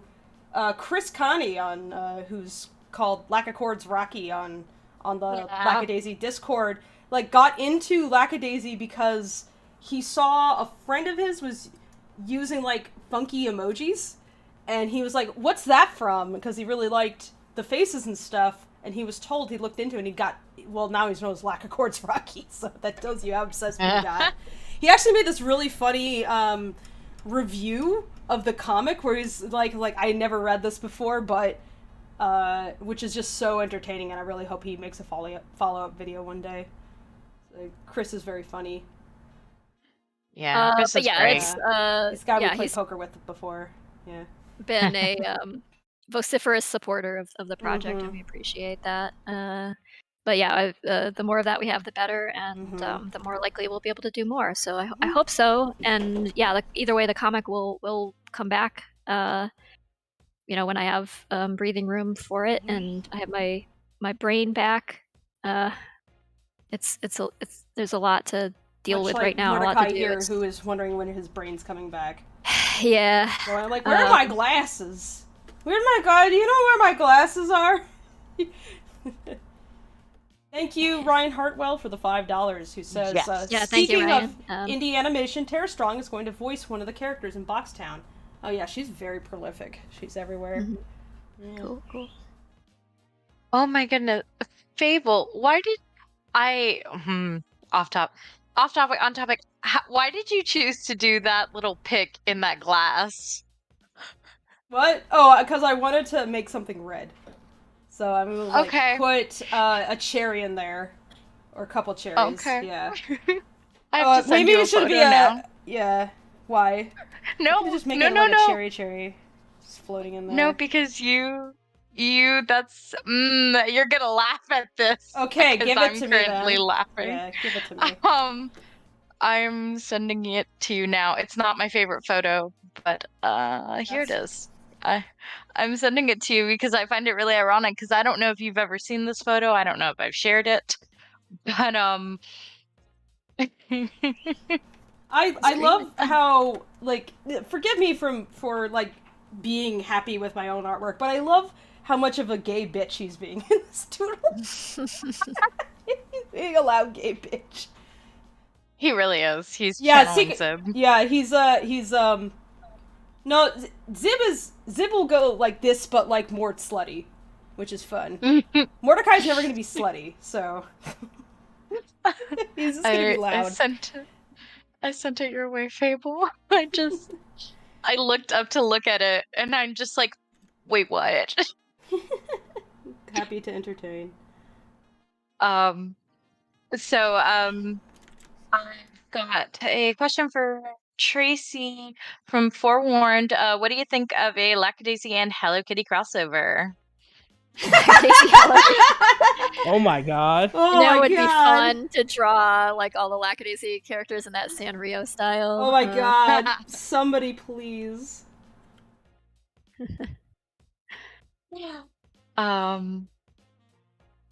What Spaghetti and Animator, what if Rocky was one of the first person to learn that radium was dangerous? Who do you think he would say this info to first? To learn that radium was dangerous? Yeah. I think they had figured that one. Who would he tell? Marie Curie, obviously. Dear Miss Curie, I would like to let you know that your fascinating form of glowing candy is in fact not edible. I found this out the hard way. Included is a doodle of me with my experiences having licked the forbidden. Well, they were selling like radium lollipop. Water. Yeah. Oh yeah. Like that at the time. That was like the Monster energy drinks of the time. Truly Monster energy drinks. It's like invigorating. DNA. Meanwhile, your jaw just falls off. Yeah. They still sell that shit. It's called Four Loko. I thought it was called Baja Blast. Yeah. Oh, you're gonna summon Mike with that. Hey, so let's summon Mike. Dave, summon Mike. But I don't know. It's a summoning circle for Mike. We were talking about this earlier. Yeah, I mean, the Radium Girls are a pretty well known thing. There were also a lot of like medical techs, like X-ray techs, who would, in order to calibrate like X-ray equipment and things at the time, they would just like use themselves as like the test subject. So they'd like constantly be X-raying their own hands and things, and after a number of years, and X-rays at the time took a lot longer. Like you would have to sit there still for up to like an hour, I think, for the X-ray to come out clearly. They get remarkably clear pictures that way, but that was a lot of radiation. I mean, you're doing that repeatedly to your own hand. Yeah, if you bad if things you want to happen. not sleep tonight, go ahead and look up. But yeah, they didn't quite like. I think they knew by the 20s that like you could cause some damage that way. I don't think they quite knew the extent of it until a little bit later. But yeah, there was also a famous kind of a like socialite, wealthy socialite. I think he was a sports guy of some kind. I can't think of his name. I have to look it up. Who was like out there promoting radium, like his irradiated drink that he just loved and would drink nothing but that, and talked about how like invigorating it was. And then yeah, he died a horrible death. So man, everything old is new again. Yeah, it was like, gee, that's it's like the scene from Space Jam with like Mike's secret stuff. Yeah. Yeah. So, if Rocky had discovered that it was dangerous, I mean, he just does things that are dangerous anyway. So I don't know that it would really cross his mind to warn anybody any more than he would just warn them about himself being dangerous. Like, if Rocky was alive in the 90s, I'm putting the rad in radium. Yeah. Like, yeah. And he just like does like a kickflip on us. Lands flat on his face. I did that drawing too. Yeah. Although it was more like 2000s Rocky. Yeah, we started so over the past 3 years that we've been working on this thing, we have accumulated, I know, God, the amount of time. We have accumulated many late night drawings done when we were exhausted and punchy from the server on and we just started like sharing them recently on the Lackadaisy, which is the Lackadaisy Discord. Yeah, we have our own meme channel now, but it's just for shit that it's called we made. Lackadaisy memes. It's mostly shit posts, honestly, not memes. But it's we started putting all that stuff there just for fun, just to share like the nonsense that went on the work server over all this time. Yeah. But a lot of it's like Rocky with a skateboard and stupid shit like that. Rocky and Freckle on Tinder. Rocky and Freckle as like I don't think you posted the one where they're it's Rocky and Freckle as like little kids, and he's trying to show Freckle like how you can order like cake. You can go on the internet and just like type in cake or something, and you'll just get cake. But the image is taking really long to load, and it's not cake. At least not in that way. Oh no! I hate to interrupt, but I hate to interrupt, but this question, I really want to hear you guys talking about it. Orla, question for any of you: how are you going about the Savoy's accents? From Mordecai's description, it's unique to say the least. I love this, so I wanted to get that question. Yeah, so we decided we didn't want to be the experts on the project on Louisiana like francophone Creole accent, and so hey, what's up? Yeah. So as somebody with deliberately Sorry, go ahead. I said as somebody with Cajun family, I'm not Cajun. They're my cousins, but I am not Cajun, but they are Cajun. So it's like non-blood related uncle is Cajun. I feel bad if I had known about this a lot, like known you guys a lot sooner. I could have helped you out with this. I mean, the thing is that we wanted specifically to get voice actors who had that experience, who had some background. Oh, that's what I figured. But like because so they could pull from stuff. Yeah. It's like I know a lot of stuff intellectually. Don't get me wrong, and I could literally just call my own family up and be like, "Hey," but what I wanted explicitly was like folks who had they were Louisiana Black Creole past experience. Like that was their family, so when they're pulling their performances, they're not pulling from something that they heard or learned from, but they're pulling from family and like their own experiences. Because I felt like with this specific thing, the way it's so often misrepresented and it's so specific, you really want to find people who can like pull from something direct as much as possible, because it's messed up so often. Yeah. Well, it's also a very distinct dialect to pronounce. I mean, like just the name, like Savoie, just the name. Like you look at it and you're like, that does not look like it should say that. Like, and that's so many words down here, but like for real, like Thibodeau. It's like, why is there an EUX? Yeah, it looks like what is Thibodeau. Yeah, and why does the H? Why is it not th? But, or Pontchartrain. Yeah, it's like what when you look at that. It's also like it's not Haitian Creole is another thing. Like when I was trying to look up Creole actors, and you just find Haitian Creole usually. Like Louisiana Creole is more difficult to find because there's far more current speakers of Haitian Creole than there are of Louisiana Creole, which is very, very sad. And Louisiana Creole is just it's not unrelated by far. Like it's definitely like derived from Haitian Creole to an extent because, well, Cajun dialects are also more common in Louisiana. Yeah, exactly. Difference between Creole and Cajun, there's a lot of a mix because they're like those two populations do not like necessarily have a hard divide between them, but Cajun is more similar to Quebecois and continental French versus Creole, which has a lot more borrowed words. So there's the difference between like the language and the ethnicity too. Yes, like and Creole is more complicated by far. Like a Creole can refer to a language or to a group of people. Like you can have a Creole language, and you can also have a Creole group of people. And in terms of in Louisiana specifically, the Creole people are descendants of a combination of colonialists and indigenous people and people of African American, or they're African American, they're Haitian in descent, and often like lived in the colonial or had descendants or are descended from colonial like French, Spanish. We got Dave here. Dave, you want to explain how that background is for you? Like the difference? Yeah, I mean for me, like I'm actually pretty sure I'm like there's way more Cajun in me than anything. Also, there's also Irish in me, which is interesting because so this is true. Like I mentioned this, like my father is from Buffalo, New York. My mother is from New Orleans, but I'm also adopted. I was adopted at birth, and we're pretty sure because my both of my birth sisters are like fiery red hair. I'm pretty sure there's some like Irish in me. So I don't know. I have a weird. I'm a weird case.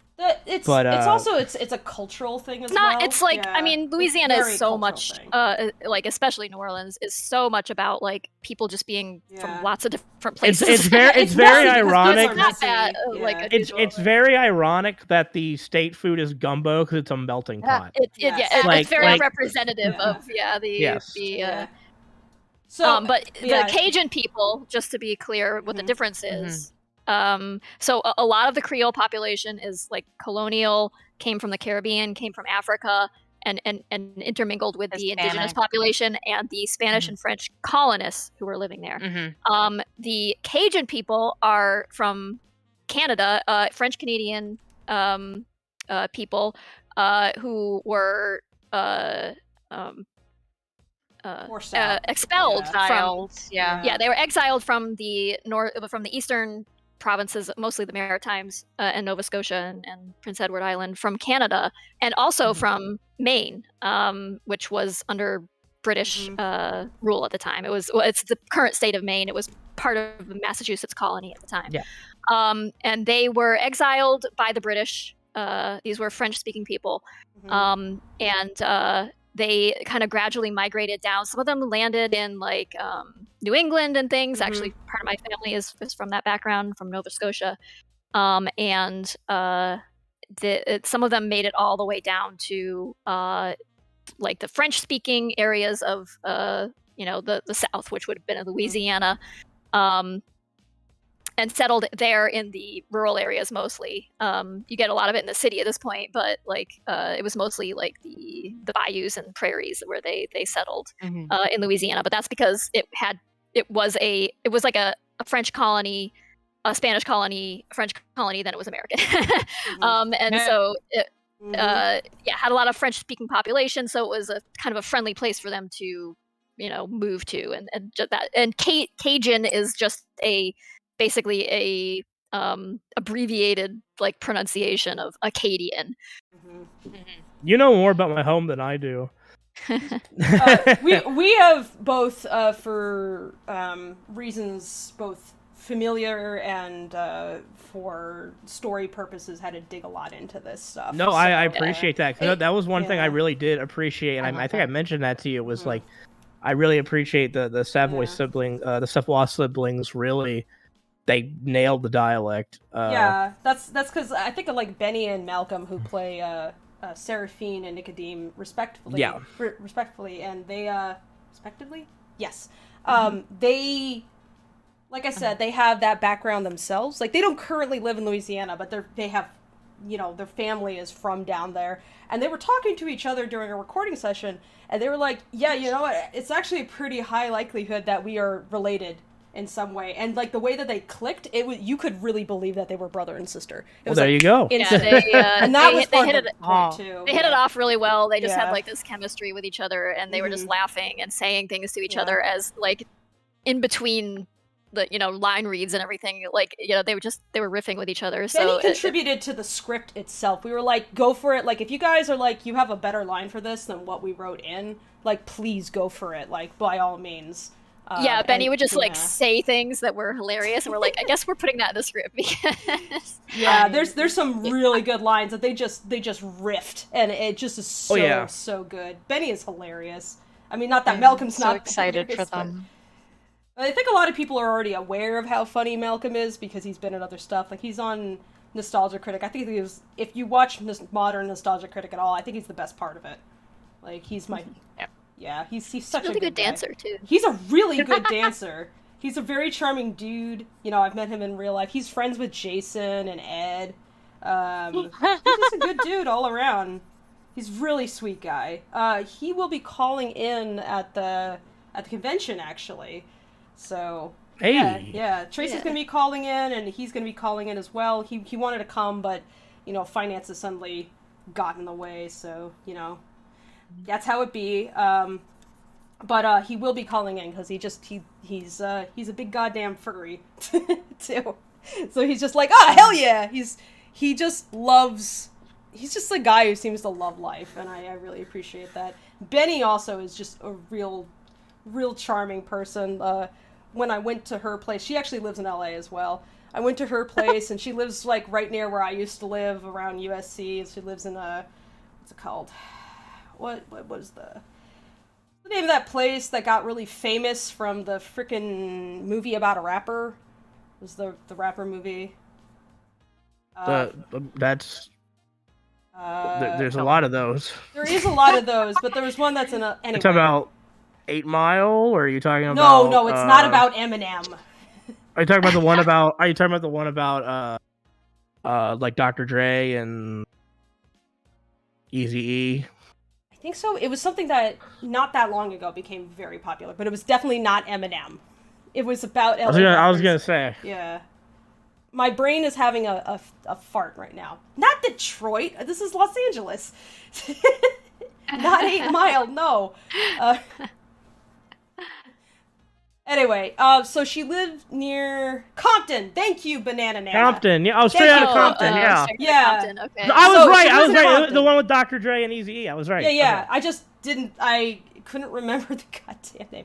She's in Compton, and I went down there. I remember I was wandering around with this giant box of posters with my shorts, which were sadly did not fit my hips, and so I was like struggling to like keep my shorts up at the same time I was walking around with this giant box, and I'm like in this neighborhood, I'm the only white person there, and I look like a goddamn fool, and these very kind kids are like, hey, you trying to get somewhere? I'm like, yeah, you know where this place is? And they're like, yeah, I think it's over here. And then we go down the street together, and like, wait, no, that's not it. Wait, where is it over here? Because it turns out that the naming system in this one neighborhood is, he's all messed up, and I'm like, yeah, this is very LA. That's how it be sometimes.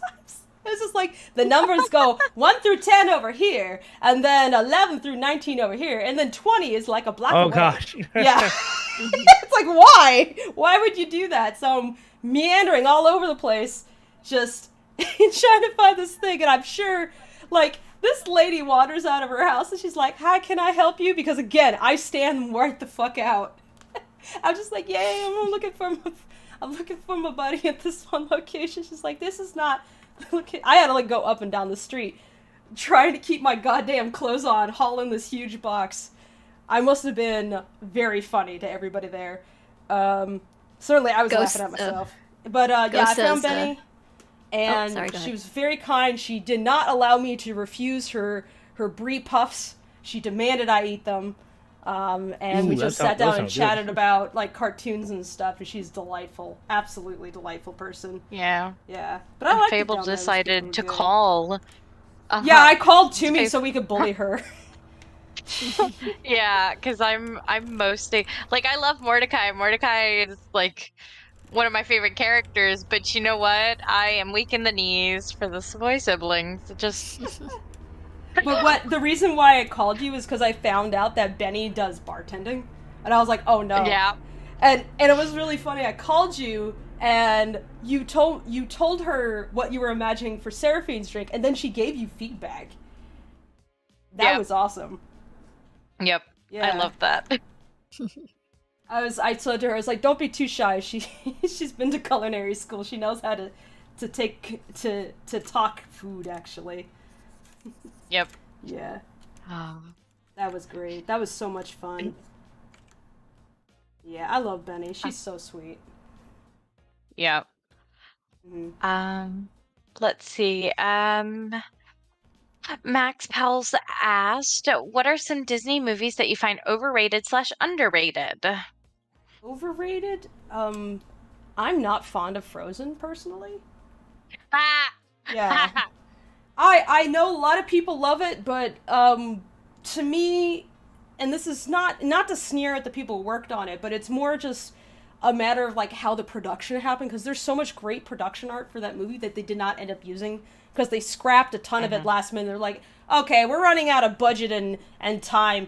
We don't like any of this. Just throw it together. And it kind of feels like that to me. It makes me sad that so much great art and the original direction of it was not taken, because the OG story is actually pretty good. You can still like it. Like, I'm not saying, oh, you know, you're a plebeian if you like Frozen. It's like, no. But for all the folks who are saying, oh, it's such a good story about sisters, I would like you to watch Lilo and Stitch.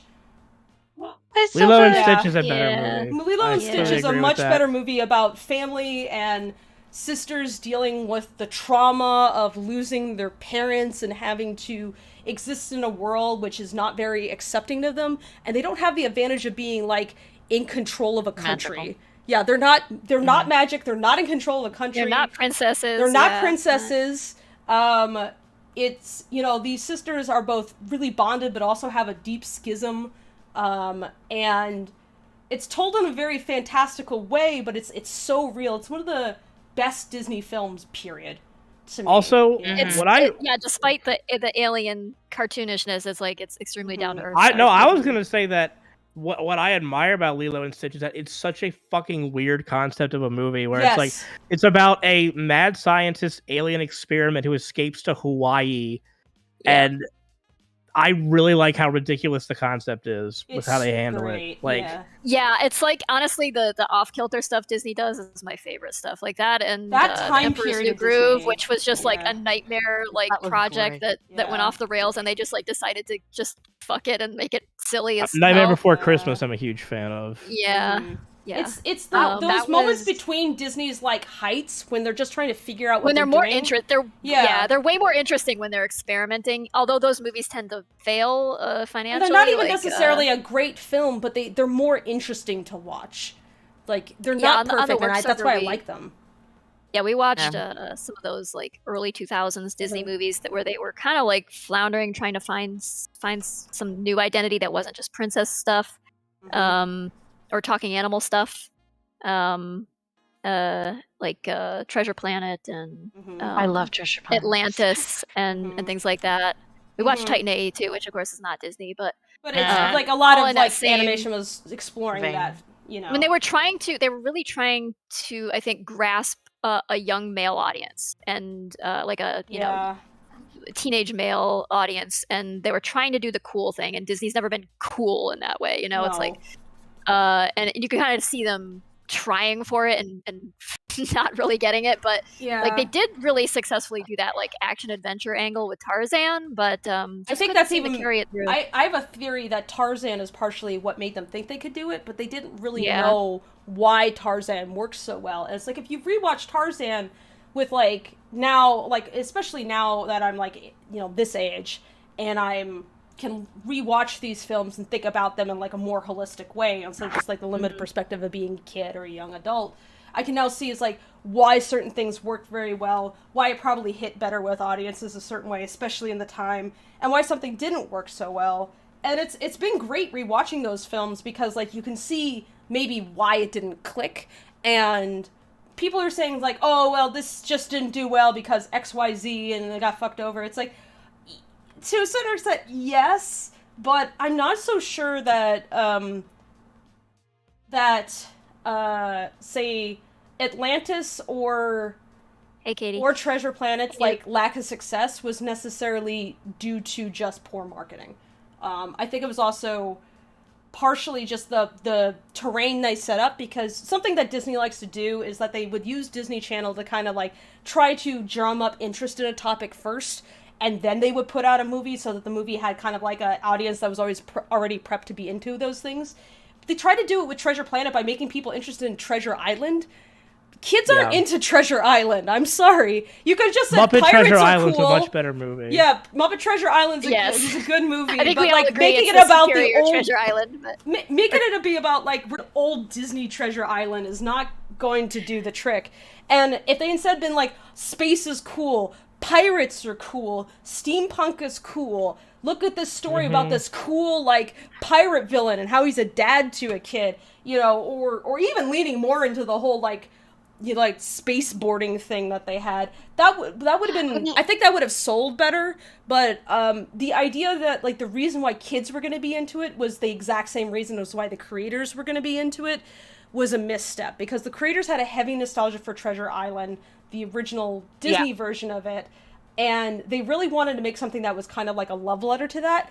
And I respect that, but the problem is that that's not why your target audience is going to be into it, especially not teenage boys.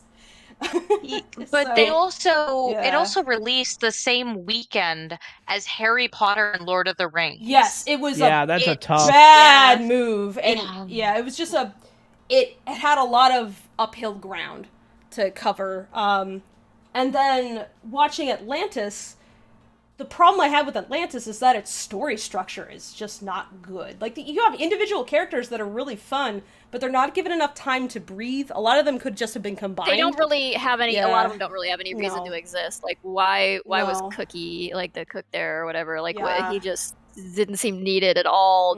It's like, and then, like, so many, like, extraneous characters that really just... They didn't have time to focus enough on them or integrate them into the story, and it's like, why are they all here though? And it just kind of made it hard to focus on anything. And then, there was some other issues as well where it was structured like it was a comic, but the problem with that is that it's a movie, and movies are fundamentally a short story.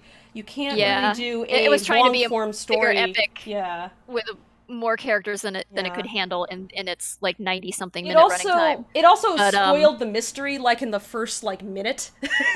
Yeah. And it didn't have it didn't really have a good motivation for Milo to like. It was really just like it just kind of felt empty. It rote like my uncle was interested in that, or my grandfather was interested in this, and so I am too. And but instead of it being like I'm interested in this because I loved my grandfather and he pursued his whole life for this one thing, and I really would like to like make a better connection with him, and like he's offered a chance to do that, and I think it really wouldn't have taken much to get there, like a little bit of tweaking the edit. So that we don't have the beginning the way it is, because it really sucks the mystery out of the film, and it takes the focus from Milo and his journey and turns it into, look at the mystery, blah, blah, blah, and which ends up just creating a lot of issues, because if you didn't see the beginning of the movie the way it was, I don't think you would be questioning as much about, like, the Atlantean about people. All the other stuff. And the fact that they live for like thousands of years is actually a big problem, because there's not really much of a reason why these people who were like literally alive and conscious thousands of years ago would suddenly forget their own language. Yeah, they forget to use their own implements and how to use their own technology and they're everything. Like it was totally uninterested in their own stuff. It took Milo coming along and going, oh, you just put your hand here and turn the key. Like, oh, okay, we didn't figure that out for several thousand years, but Kita is not introduced early enough, unfortunately. I think she should have been. I think that was their attempt to introduce her early, but it just actually ruined the setup. It did, and so it's like she's actually like a lot of the female characters in that movie. Like I love them because there's so much variety, the distinct personalities. Like they really gave them time and attention. Even Kita, who's like the love interest, like I love her design. Like she definitely has like her own motivations and stuff. But, like, if we had introduced her a little bit earlier and said, like, look, it's me, the designated love interest, now I can speak English, and they didn't, like, build up that relationship at all. Like if they had... it becomes an issue, because they had an opportunity where they could have introduced her, because we see that she's, like, watching them, but then we don't get any, like, interaction with them at all. Like, if they have been, like, interacting here and there, and Milo is, like, the only one who's able to talk to them in their language, instead of them just knowing English. Like, even he could teach them English even so that they could communicate with everybody else. Milo is a little bit too passive for me, where there's plenty of opportunity that would help make him feel more like a member of that crew, because part of it is he's got, like, this new family. Suddenly he's, like, excited to learn about these people who worked with his grandfather, but he's just kind of, like, viewed as a tag-along, basically, and giving him the opportunity to not just be a tag-along, but not in a action hero way. It's like he doesn't need to be an action hero. Like, everybody else can be that, but he can show his benefit to everybody and establish himself as part of this family very readily. And I don't think it would have taken many tweaks. And I think you could have gotten there if you just had, like, combined some of the side characters together, which would have given each of those side characters a little bit more dimension, too. So and someone else mentions like the I mean it's Atlanteans, so it's really not I don't know that it has that like racist angle of like the white savior thing, but it's kind of like same Avatar same Avatar like trajectory for the character, where like he comes to this new like mysterious culture and knows how to do their thing better than they do. It's like but I agree with Numbskull. Great Mouse Detective is very underrated. Yeah, Great Mouse Detective I think so is probably the prime example of underrated Disney Vincent Price as Ratigan is probably like my all-time favorite Disney villain. He is really good. Or up there. I love that if you watch The Great Mouse Detective, there is no way that Ratigan and Basil were not dating. Like, they are such... these people, they were dating. They're exes, definitely. They are definitely exes. But someone said Iron Giant. Yeah, I honestly, like... I think Atlantis was really beautifully, like, designed. Like, the art of it is incredible. But, the story is pretty not great. Little disjointed and yeah, could use some work. It could be great. But Iron Giant, I think, among those like, but Iron Giant early 2000s was like 2001 or 2000. In that era of 2D animated films, I think it's actually better than pretty much everything else that came out. Yeah. God, Quest for Camelot came out not that long afterwards, and what a freaking downgrade! Yeah. So the music was nice though. Here's an interesting one, I think. It's not my favorite Disney movie, but it's my favorite Disney music is Hercules.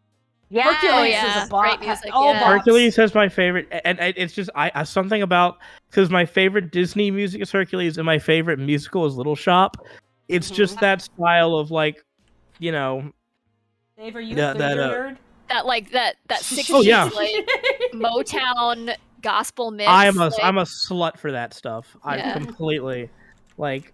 Also, people like know me as, and fairly so, as like the the horror and Halloween guy, but I'm just as big of a Broadway person as I am a horror movie person. You really are. Oh like my God. You are like the theater friend I have. you're mad at the musicals. I cried when I saw Wicked. Like, it wasn't even the Broadway version, because it wasn't the. But this, I don't know who. I don't remember who it was, because it was at the Sanger in New Orleans. But this girl who was playing, Elphaba, made me fucking cry. Like, she was so good. And like she put Indina Menzel to shame. I was like just like in tears, like a big baby. So then, Dave, what did you think of La La Land? Oh God, I like La La Land because I don't like Hollywood. So isn't La La Land all about how just the glamour of Hollywood and shit? Yep. Well, it's ironic, you know. I mean, like, I think it's wistful in that, like, I mean, in the end, it's kind of like that whole like what if puts the question, I guess, into the audience's head. Well, was all of that worth it? Chasing dreams, like the real life in Hollywood sort of thing for either of these characters.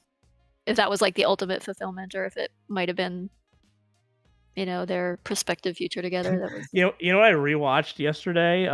Just for the first time forever, I rewatched Tenacious D: The Pick of Destiny.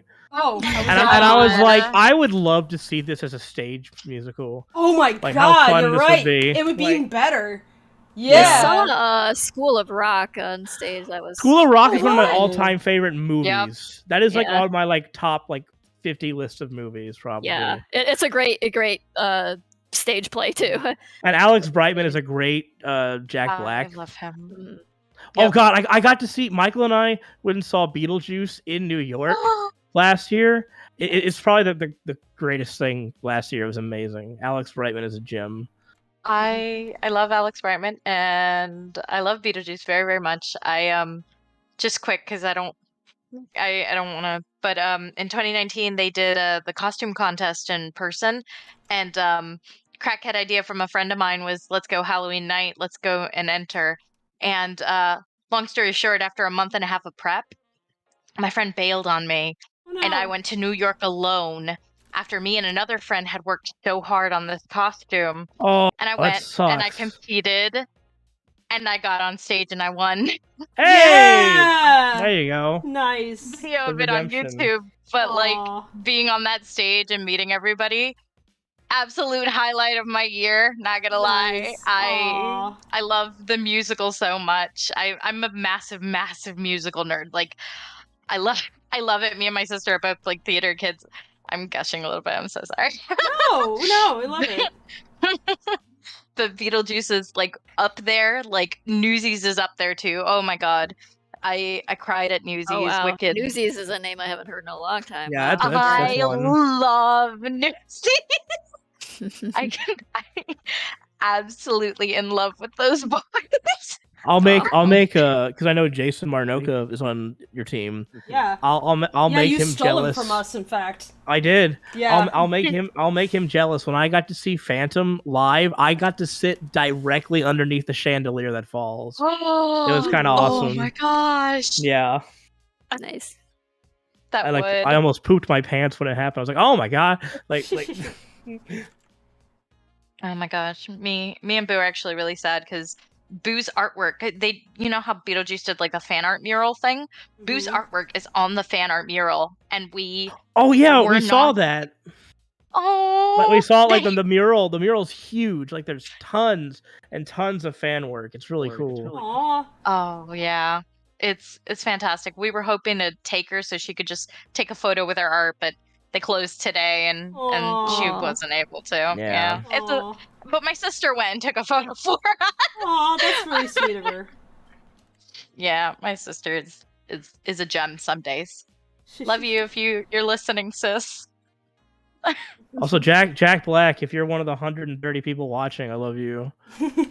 Jack Black, get on our you want to be on our podcast? I want to see what happens if we put Jack Black and Mike in a room together. What happens? Michael loves Jack Black, which makes a lot of sense. Yeah. Real fast, there was a super chat from Boo. I'm gonna thanks, say it's Boo. a super cat. Mm-hmm. But we don't have to talk about it. But basically, she's saying, Tracy, Fable, Dave, and Newt, help me convince Toomby to move closer to Nola. Also, can't wait to see your hard work. Do it. Do it. No. Have you seen the infrastructure? It's true. No. Now, here's my question, though. And this is funny for me. Is NOLA as in northern Los Angeles or New Orleans, Louisiana? What the fuck New would Orleans, anybody call Louisiana. northern? No, you know, like, nobody calls northern Los Angeles NOLA. Nobody does that. Okay, just making sure. Yeah. Because you know what? It's actually really funny. The two main places I've lived in my life have been LA, Louisiana, and LA, Los Angeles. And I'm like, I need something else. Come to Miami. You're going to Seattle. Miami, the traffic, though. Por favor, it's easy. Anyway, you don't have to go anywhere either, technically. We are going to Seattle in a month or two, and I'm excited about that. Yeah, I've had, though, my eyes on Newt, if you're out there, can confirm this, though. When I kind of fell in love with Boston the weekend. Oh, yeah. I think you would like Boston, God. knowing you. Amazing. Yeah. I'm from New Hampshire myself, in an area where we're pretty close. I'm from the flatlands of New Hampshire, in southern New Hampshire, which is more or less a suburb of Boston, as far as anybody's concerned. I get some umbrage, though, when people are like, "Are you from Boston?" When I tell them where I'm from, I'm like, "No." I'm very much not from Boston. As somebody who's lived near Boston, I could tell you I'm not from Boston. I'm from New Hampshire. There you go. Yeah. My culture is the wolf man, okay? Newt took us to like the big famous downtown market and the aquarium, and then we got dinner at like this restaurant on the harbor. It was awesome. It is pretty good. Good seafood. Anyway, that was all one question. Sorry. Yes, it was. I've got several more. Let's see. From Freddie Man, Tracy, what was your favorite part of making this film? Oh, that's a. It's almost hard to answer that because it's been like my existence for the past while.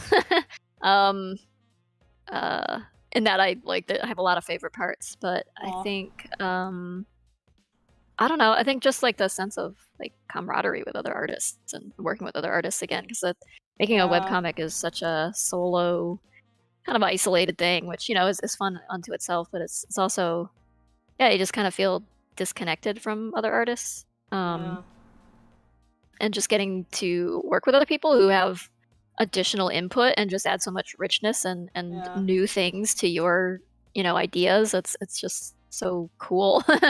And to just see it realized in motion.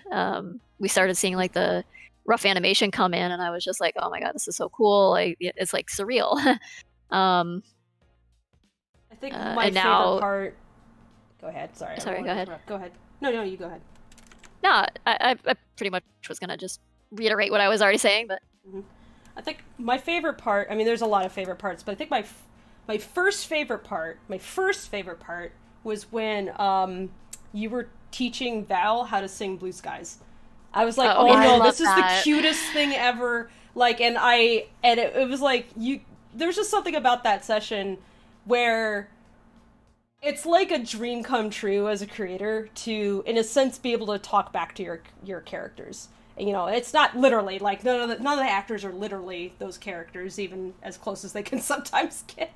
But it was like that back and forth. I'm just like sitting there and I'm like, if young Tracy had met current Tracy and you had like described to her what was going on, it just seemed like the kind of thing you fantasize about when you're working on a project, but you probably never get a chance to do, but actually getting a chance to do it. And there was just something really affirming and wholesome about that, as just like you're just working through this one silly thing with this guy, and it's just like he's keeping in character basically the entire time, although he's sometimes slipping back into his natural accent. But it was really funny and it was really sweet. It was fun to be able to do that and fun to be able to interact. Like the voice recording sessions were definitely standouts. They were exhausting and long, and we had like, instead of doing individual recordings with each voice actor, we got them together as an ensemble so they could bounce off of each other when they were, acting.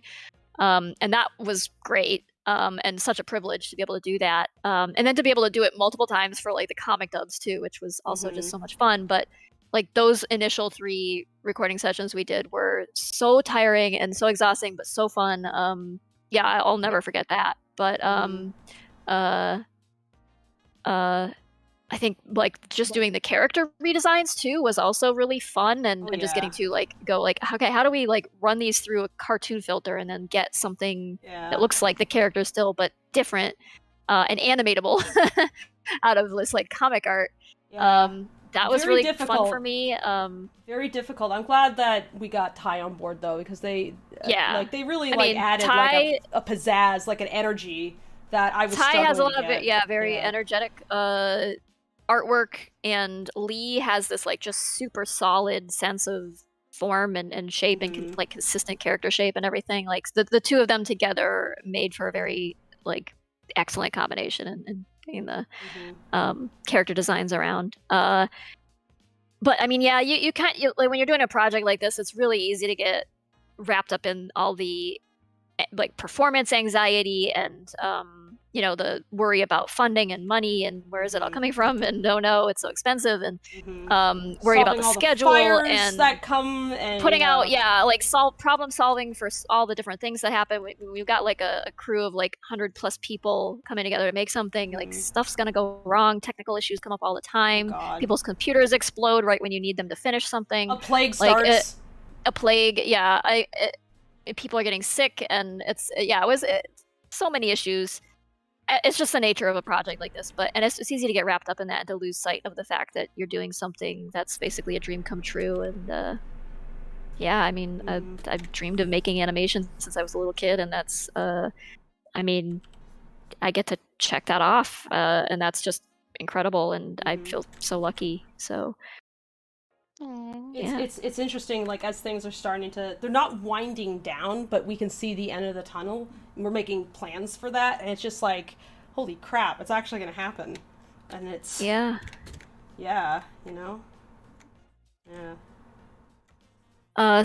and Animator says, are you guys still gonna stream after the film is released? I mean, I hope so. We'll definitely be doing we're planning for like some Streamily stuff, some signing events,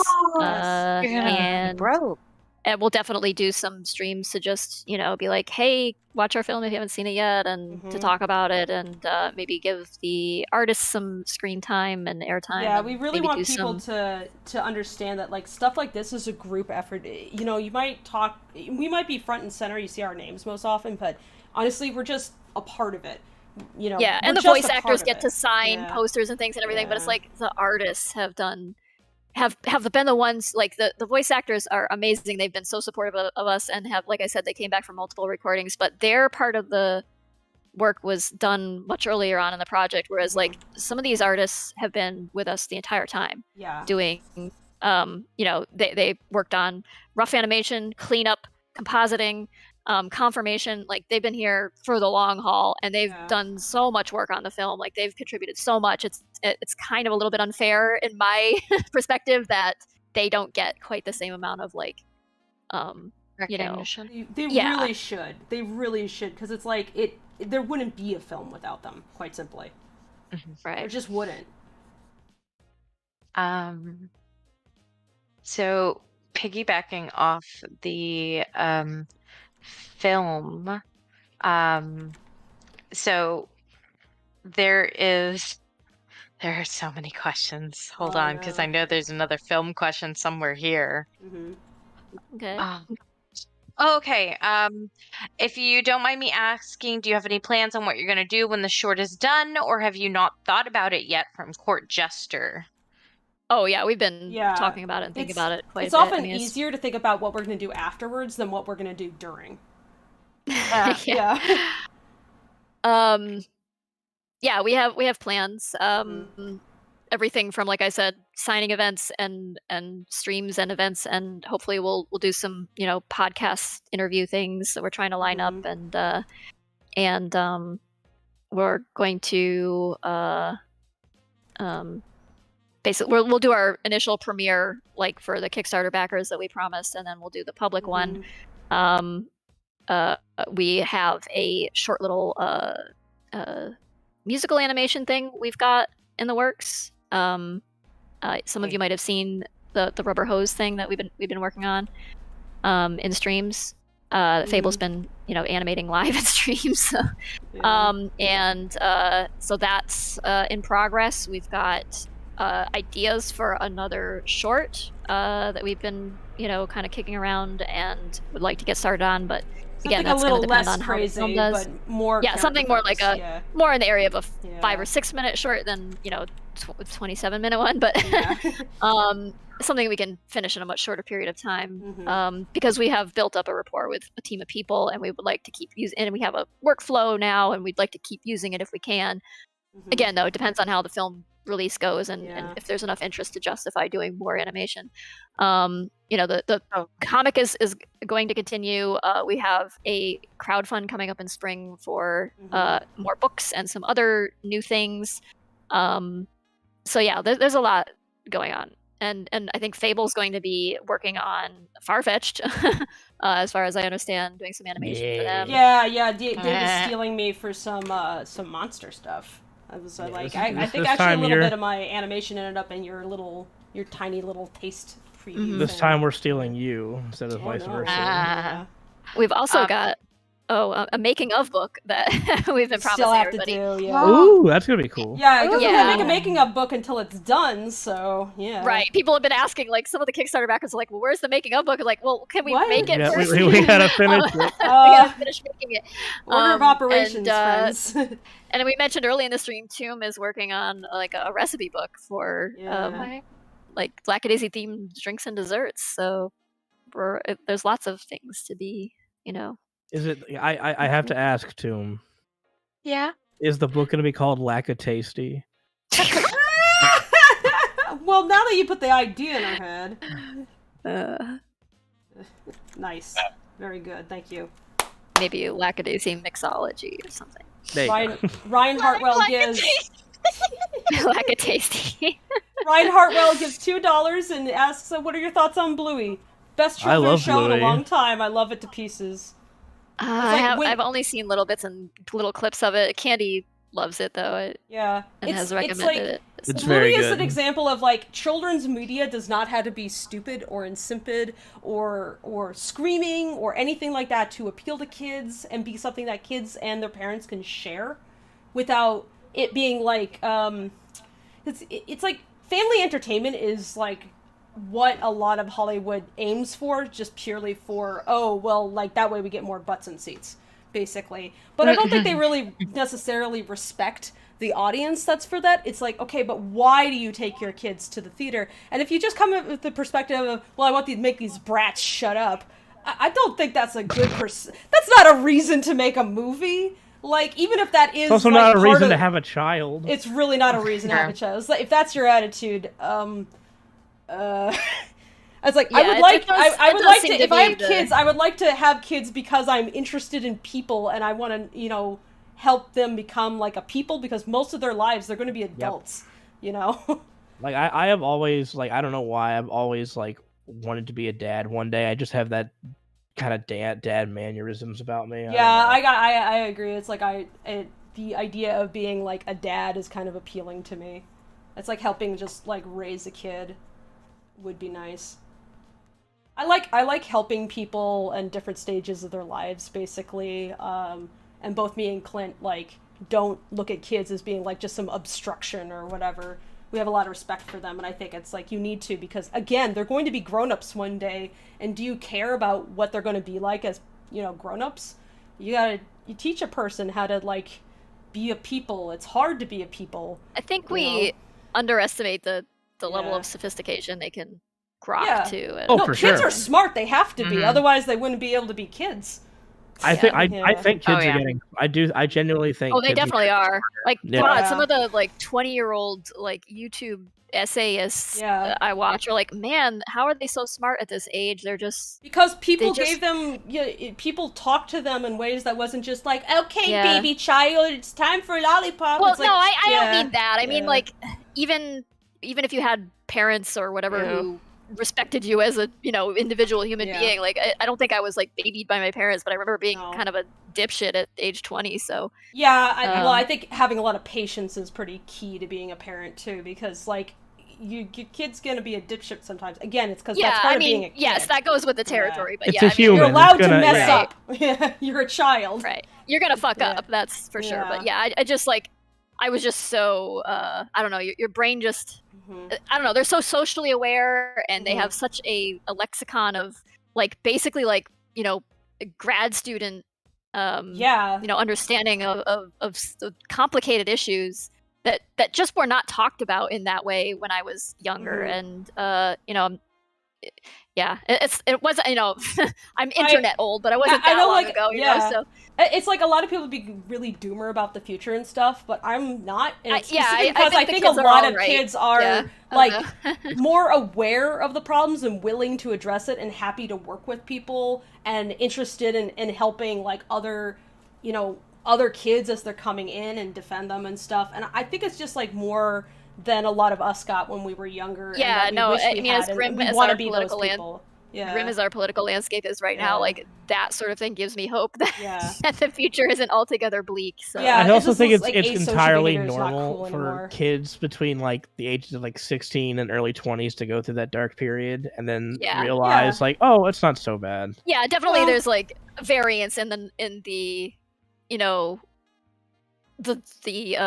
amount of time it takes somebody to reach like that maturity level where you kind of see the more nuanced angle on things, but I think most people go through that teenager phase of being very it's when you start waking up to like what society is, and you start like, if you get a historical perspective on what society is, then you start understanding like where you can go, because you have an understanding of where people have been trying to go. Like, this is not like an effort that is just on your shoulders alone. It's been going on for a while. We live in a society, we collectively try to make things a little better and a little less shitty, and it's not always gonna like move forward in even ways, but I think it's always worth trying to do better, because if I care about, kids, then I care about what kind of world they're going to live in as adults, and I'd like to, make that as good as possible, and just have them have the tools to like continue that on, because I'm going to die one day. I'm not going to be around, so who's gonna continue on with that idea of like, well, who do you pass the baton on to, and like, do you care to do it? And it's the people who don't give a damn about like who they're passing the baton to, or even that realizing that the responsibility as elders in a community is to do that. They just abdicated it entirely, that I'm just like internally disappointed by. And it doesn't mean you have to like raise kids or anything, but I think things where you just act really selfishly and you're like, who cares about like what education kids get, or like how I treat service workers, or like whether or not I'm polluting. I think that's really detrimental, and it's detrimental to yourself too.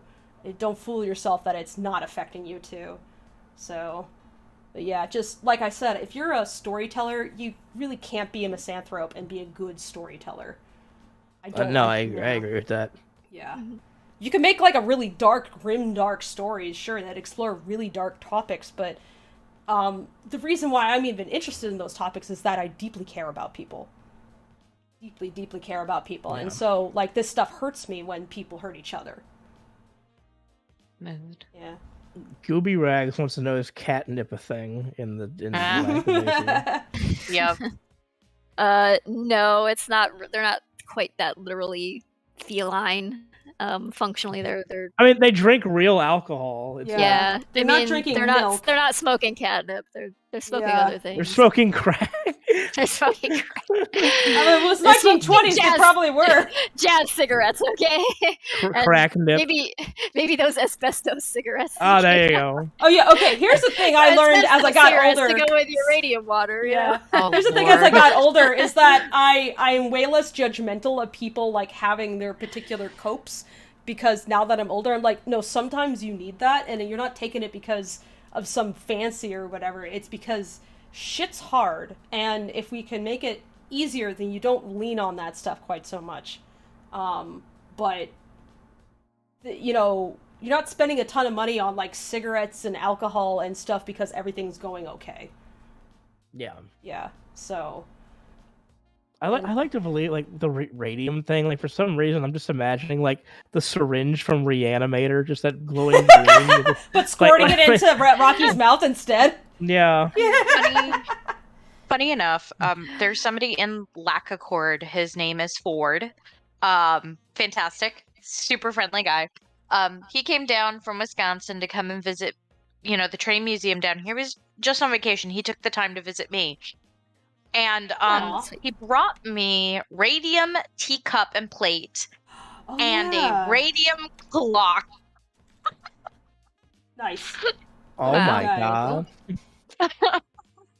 Yeah, the uranium glass was the thing at the time too. It's not that radioactive though. It's no, it's not.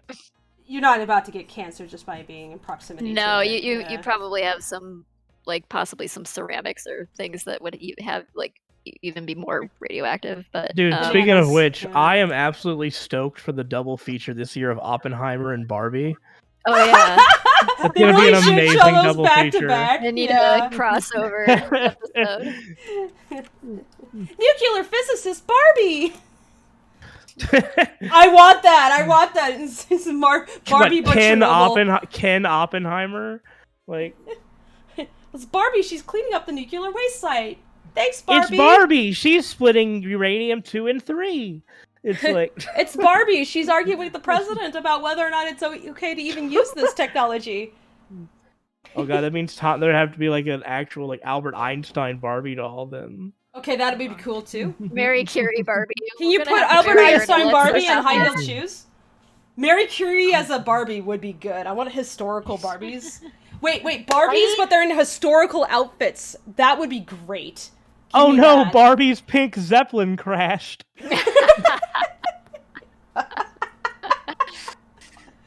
Oh, God.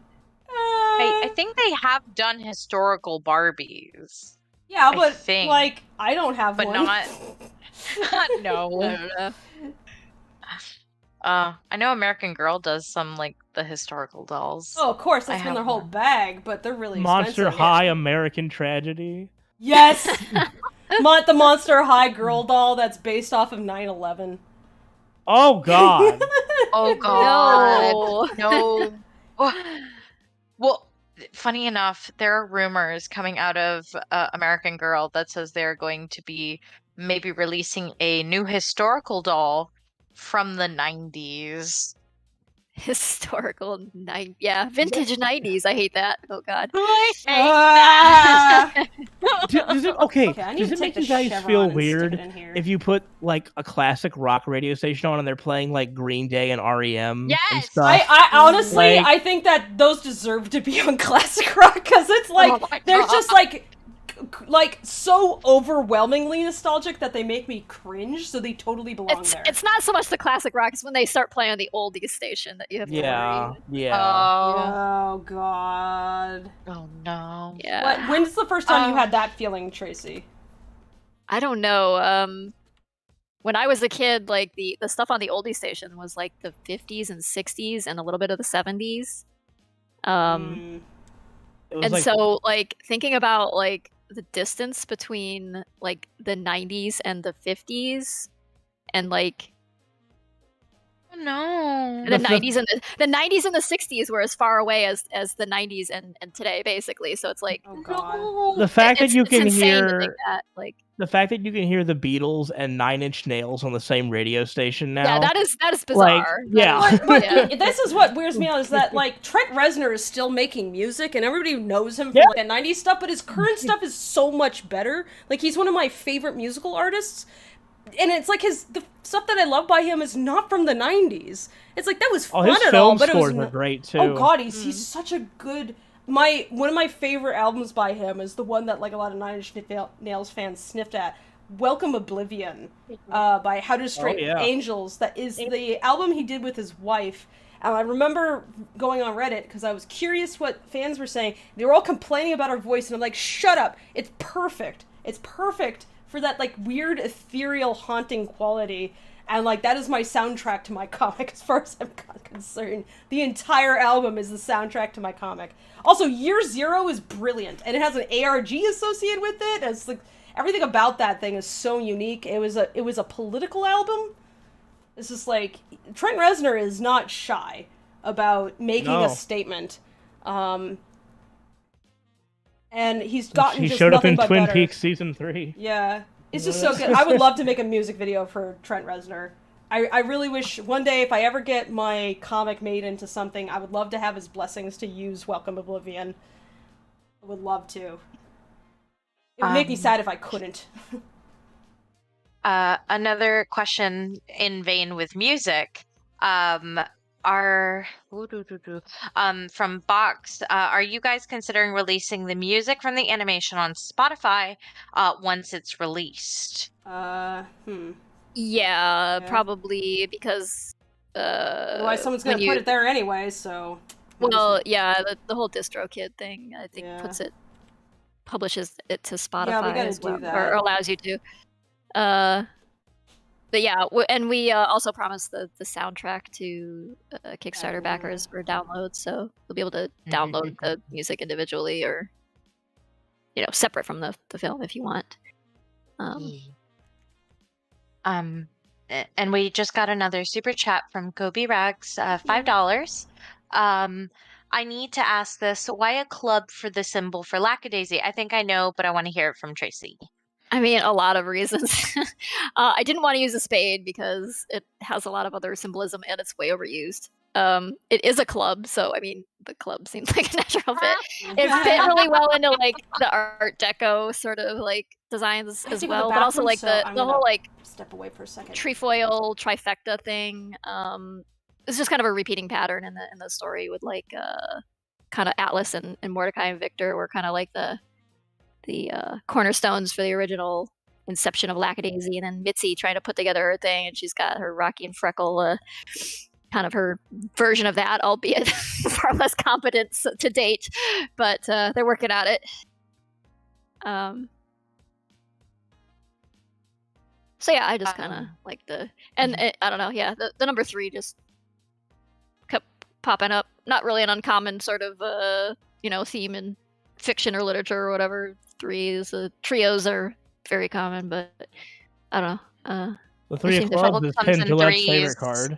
Yeah, I know. Kind of weird. Also, Freckles' lucky number, apparently. Yep. Trouble comes in 3. It's also a Fae number, so.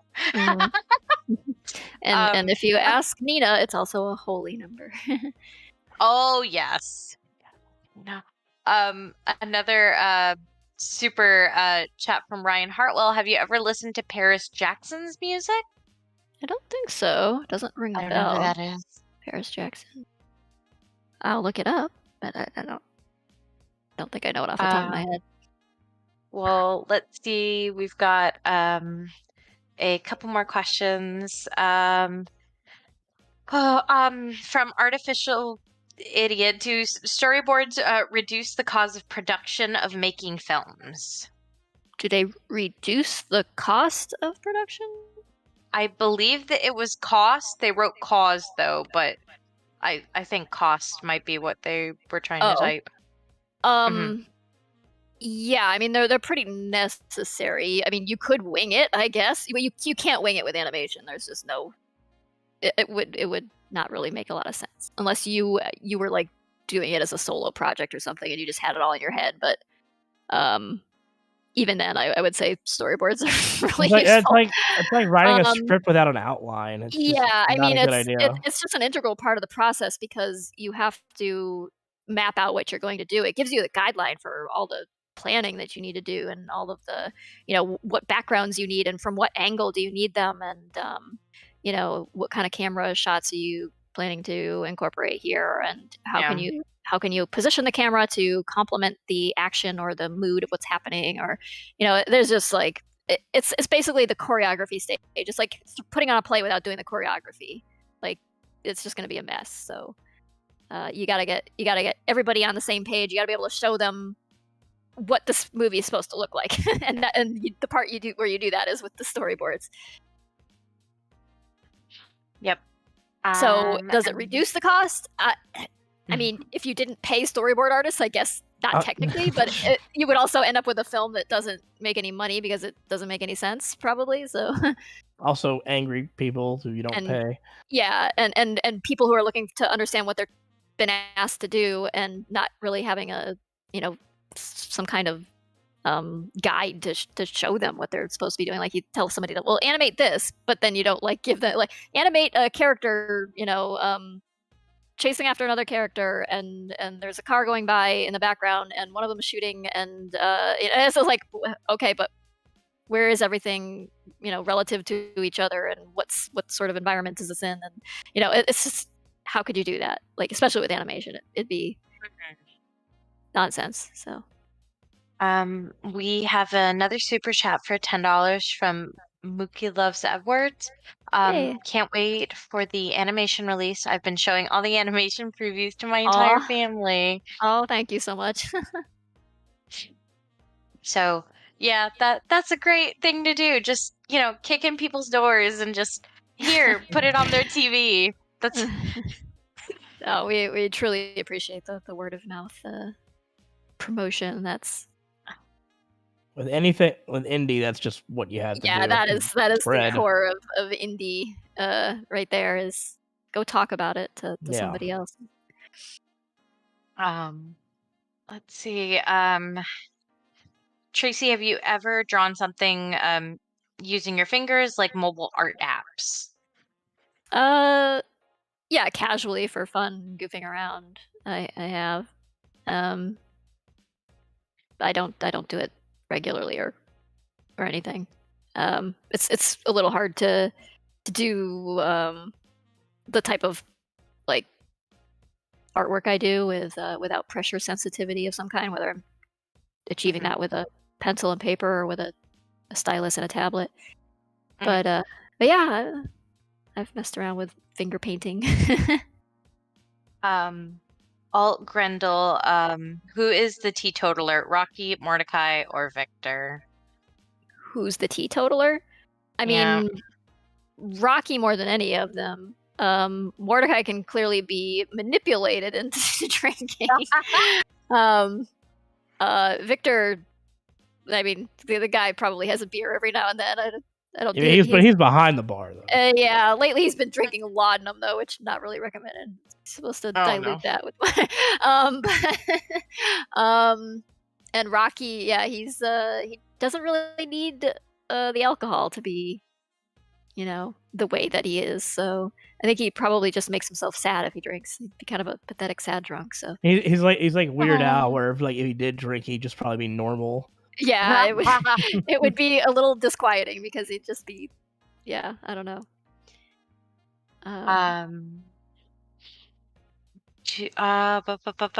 John Young, are you all cat people or dog people? Both. I mean, I'm definitely a cat person, but I love dogs too. So I just don't have dogs because I have ended up with too many cats instead. I have one rat. Oh, Bean. I have one rat named Ranch. I know Fable's got a dog, Ada, but they also have a roommate who brought their cat to live there, and Chair. And Chair. Fable really loves Chair. So in this house, though, we have a total of 3 dogs, 3 cats, 1 rat, a rabbit, and a snake. So I love that. Pretty nice mix, yeah. Ashley's border collie is sleeping on my bed right now, so next to me. So yeah, a little both, I guess you could say. Yeah. Animals are cool. Yeah, I don't think it's quite so binary as people like to make it out to be. Like either you're a cat person or a dog person. It's more complex than You took one psychology class, and you're like, "This is how you define people." Yeah. Oh God, no. Pets are pets. I will respect pets. Some I don't want to touch. Like if you have a tarantula, great on you. I don't want to pet it. Yeah. But I will pet your snake. I have a snake. I've Yeah, got you 4 have a snake? cats and a snake. Yeah. And I have a ghost. But she she's gonna kill me later. I have a ghost. I have to take care of her too. Aw. I just like that. This is my pet Spectre. He lives in the corner. Just his eyes gaze upon me as I rest. Like, yes, actually, she's got My insomnia, so My little poltergeist has a hamster wheel and everything. Thermite, thank you for the $5. It says coffee or tea, and how do you like your drink of choice? I enjoy tea when I can pause and relax. Like tea relaxes me, but most of the time I'm drinking coffee because I need to get shit done. So I usually have drip coffee or French press coffee, cream and sugar, light roast or medium roast. I'm gonna throw a wrench and say lemonade. There you go. Even though it has no caffeinetic properties at all. It depends. You can make it have caffeine. I know how to. I mean, well, sure. I could pour heroin into Minute Maid, and yeah, like. Hot cocoa with homemade whipped cream and sprinkles. Oh, you nice. Oh my God. Okay, chocolate curveball in there. That hey. Is Whoa! it 0 or 0? Wow. Holy crap. Thank you. Wow. Really appreciate the support. It says, hi guys. Don't get to catch streams very often. I've been a big fan for years. Here's to a wonderful continuation and development of Lackadaisy. Keep up the great work, guys. Nothing but love. Jake, thank you so much. Jake. Wow. Thank you, Jake. Really appreciate that. You're cool. I was gonna say that you know that scene in the Simpsons movie where Flanders leaves that hot chocolate on the branch? That is the most delicious looking hot chocolate ever. I don't know it. Hold on. Oh God, just let's look up Simpsons movie hot chocolate and you'll be like, oh my God. Oh my God. Okay, I told haven't seen it. I haven't seen the movie in a long time. I have to look it up. Oh damn. Oh, it's got a wafer in it. Oh, this is fun. This is I could do this. This is good. My sister's super picky about hot chocolate, and on Christmas Day she decided to invade my house. And I was like, well, I'm making hot chocolate. It's Christmas Day and it's actually cold. And I do like a Mexican hot chocolate, so it's got like cayenne and it's like it'll warm you through and through. And she's like, okay, yeah, I can drink this. This is fine. I didn't know I could like this. I'm like, haha, exactly. Sorry. Oh Katsumi my! Johnson says, I've had a pet deer. Oh, that's interesting. A hedgehog, also dogs, cats, even chickens, and a rabbit at one point. Don't have any now due to contract with landlord, but pet sitting is the next best thing. Yeah, I would definitely didn't want to leave out that Fable is most definitely a bird person above all, with the chickens and kayaks. But yeah. All right.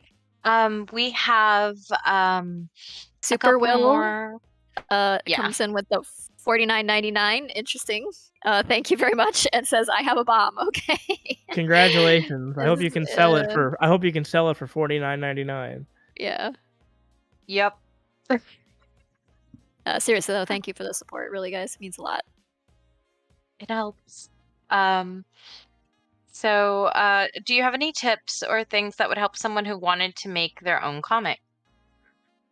It's a little hard to give extremely general advice about these things because making a comic is a big project, generally speaking, and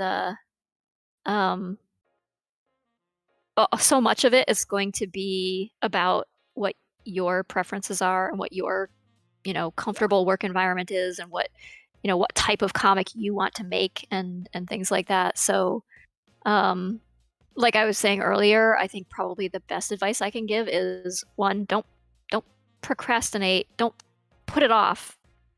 Put doing like a comic off until like you're quote unquote good enough, because there's no such thing. It's like a fantasy place. You will just end up procrastinating forever by putting it off and putting it off and putting it off and going, I need to learn this before I can start, or I need to learn that before I can start, or I need to get better at this before I can start.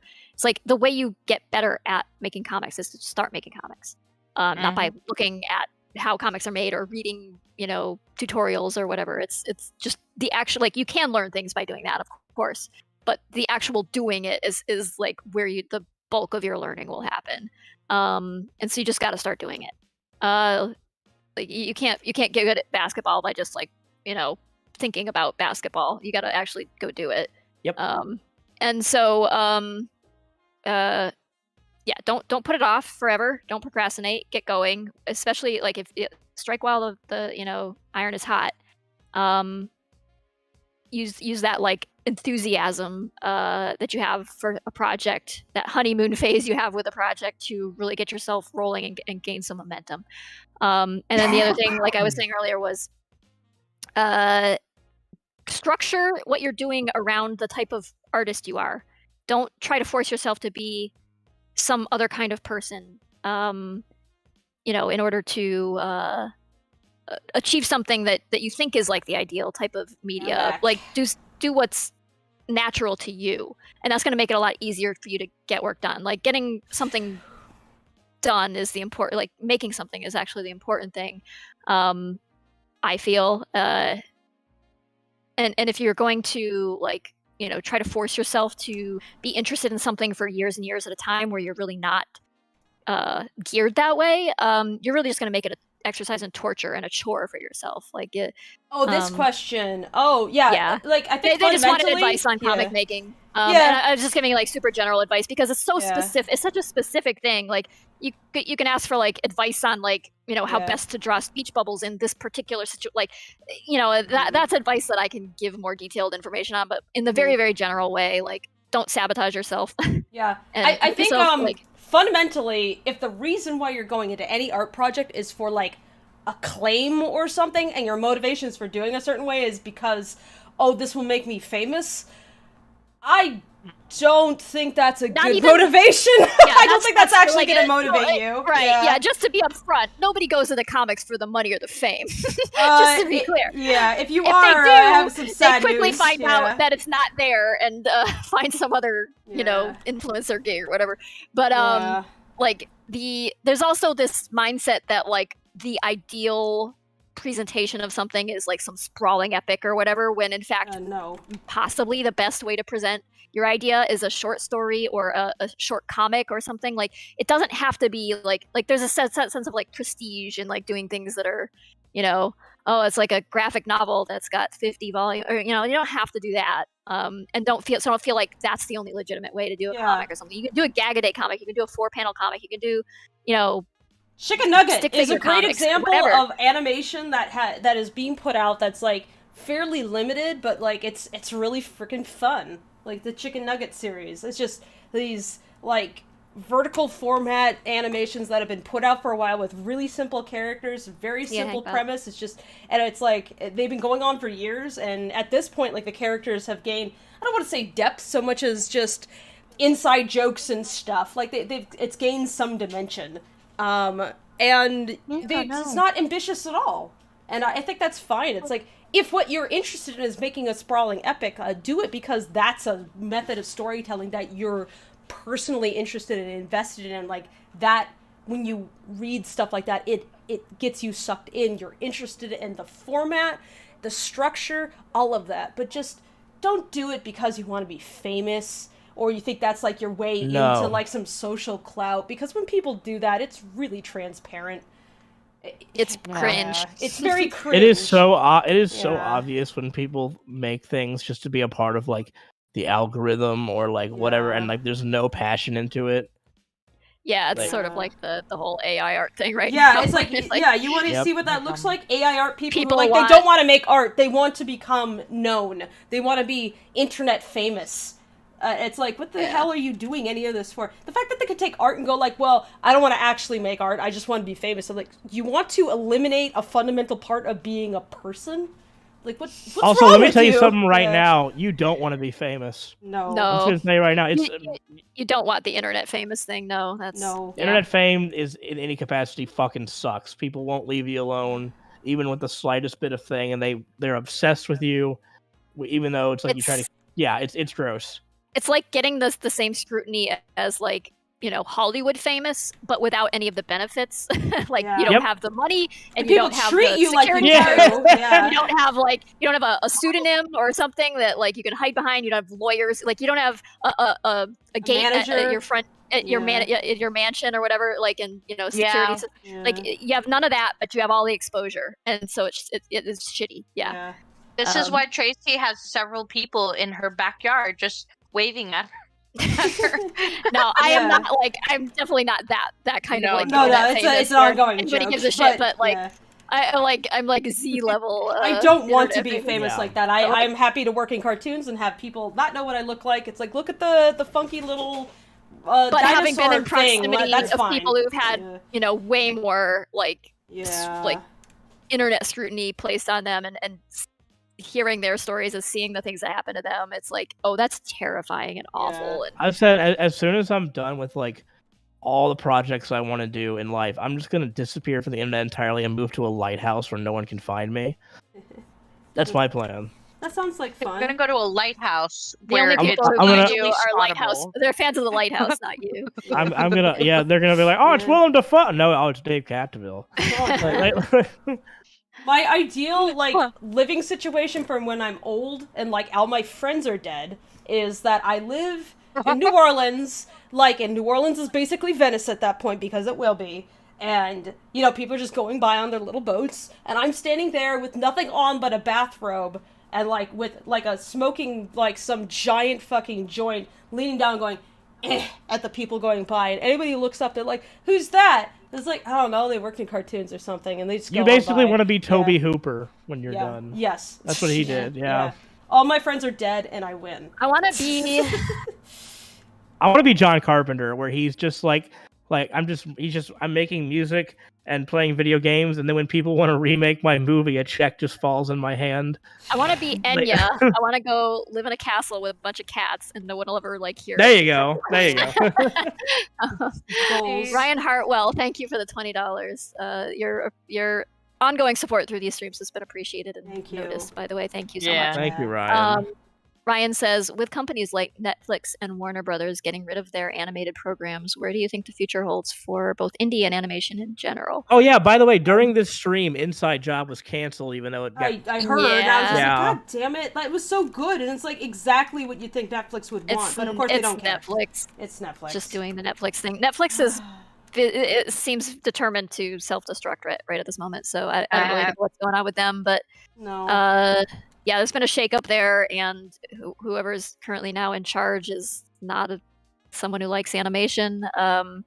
Disney was having a bit of the same kind of stuff going on with some weird decisions coming from Bob Chapek, who just seemed to have some crappy opinions about animation. That animation was about making kids shut up, and like I said, that's not a reason to make a cartoon. Yeah, and he's gone now. The guy at Disney to say that, it's like, are you insane?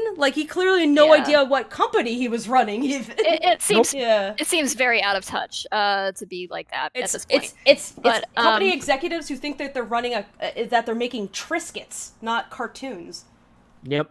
Yeah. I mean, it is corporate with Disney. It always will be, but maybe not to that extent where they don't even understand their own history or the history of cartoons in general or whatever.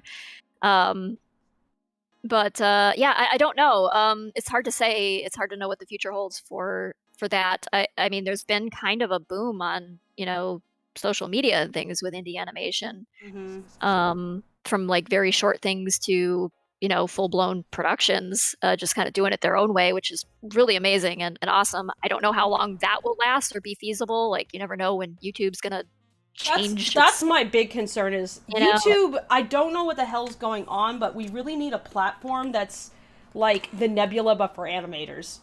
Yeah, that's what we need. I mean, like at any given point in history, it's always kind of a big question mark anyway. Like, you know, even with Netflix was just like seeming to greenlight everything that came its way.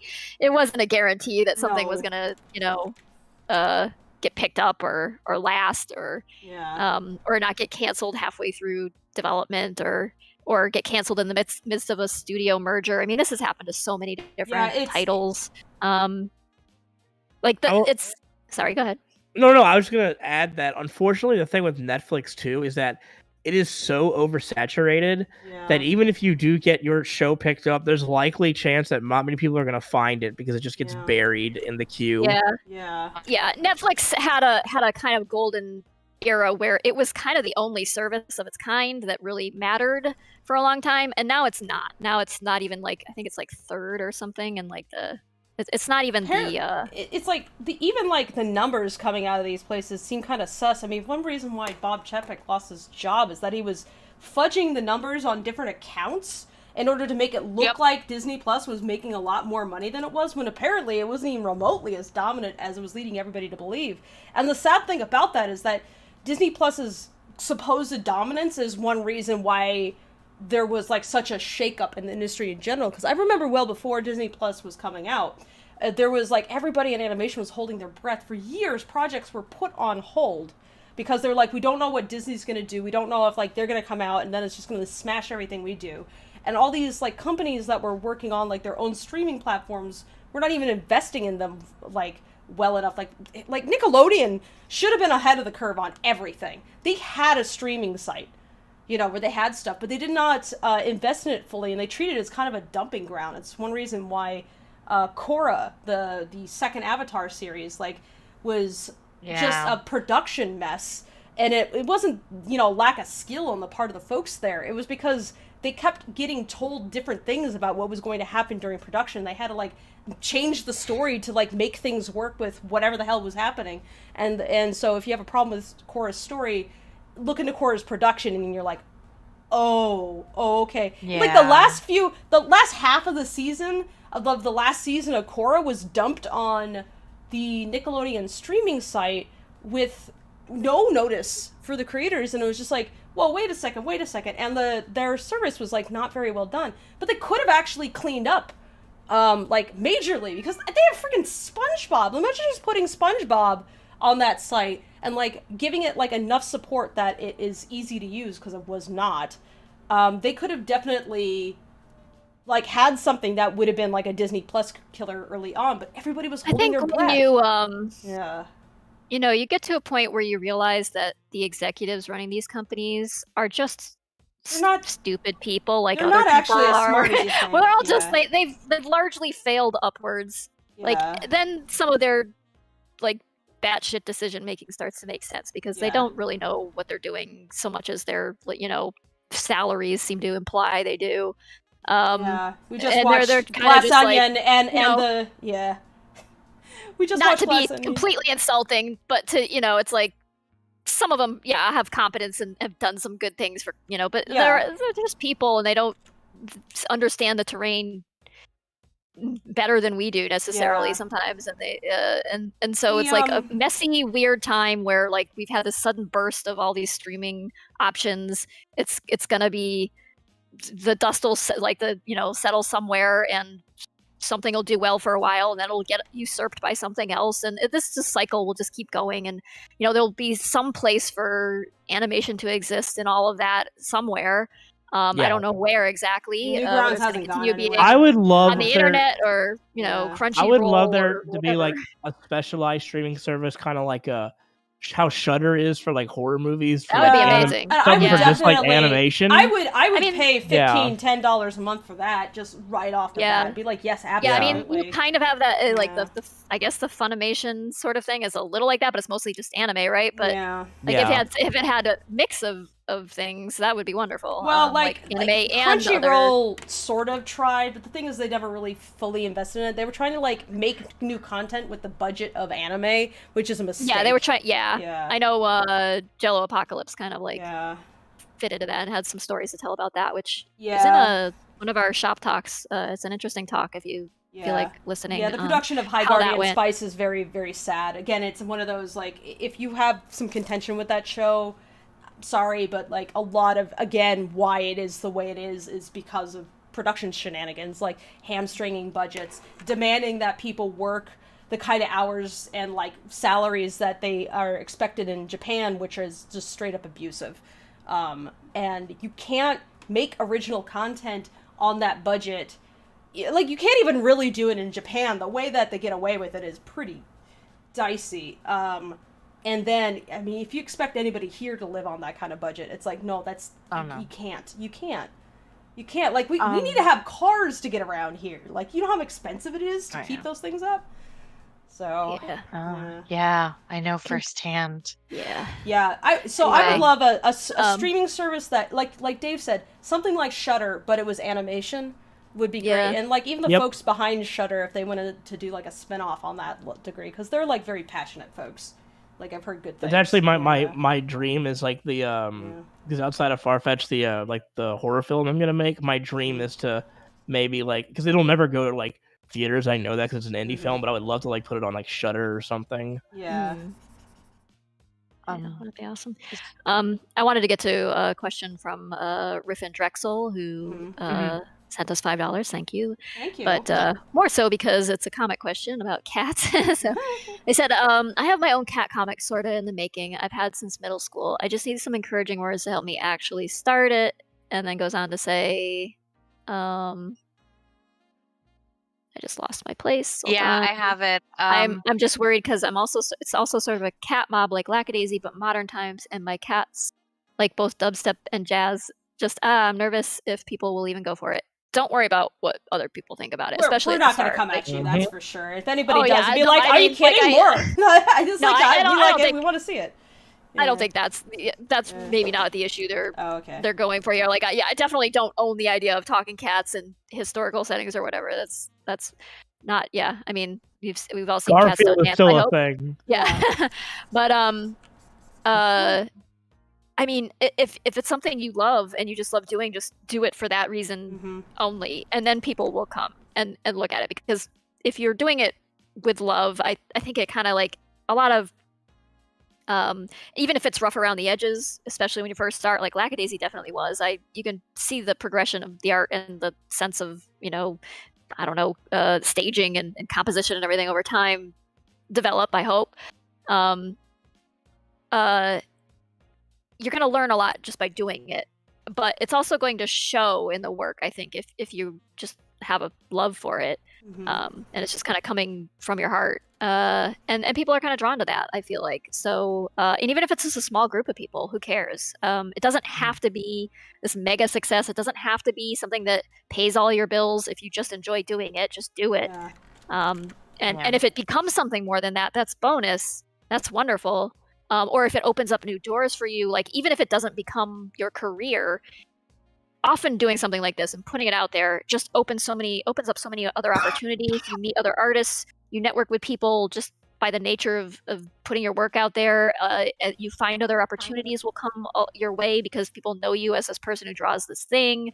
It's just like the benefits of just doing it and putting it out there, regardless of who's paying attention at the start, just far outweigh like hiding it away and never going anywhere with it. Like I appreciate those words because like I myself, like I have my own comic that is unfortunately on hiatus right now just because of a lot of circumstances. But I didn't think anybody was paying attention because like the limited audience I had collapsed for a reason I will not get into, but it wasn't very big to begin with.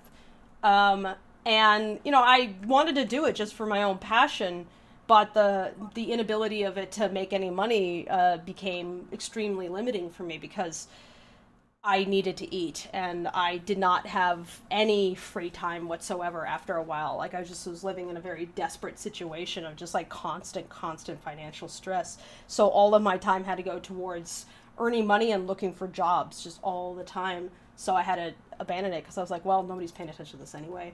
You know, I was doing it as just a way of experimenting with subject matter I like, I want to explore, kind of a character types I want to explore and write, something deeply personal that I wanted to look at from a new perspective.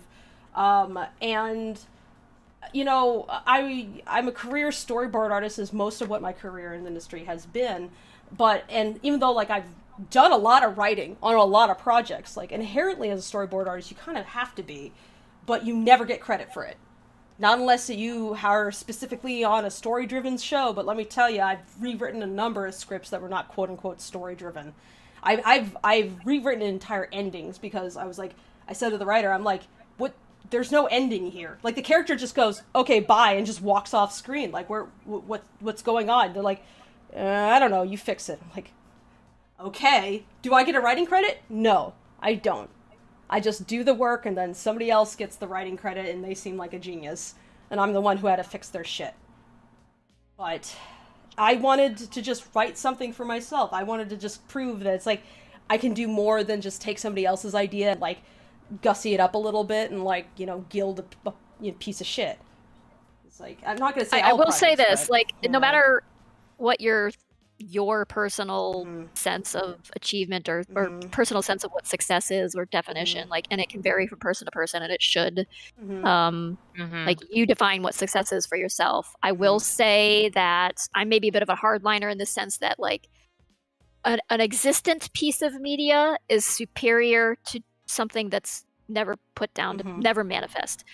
I don't care how brilliant your idea is, if you never do anything with it, you don't have the motivation or the gumption or the bravery or the energy or whatever to put it down on paper or on a digital or record it or whatever.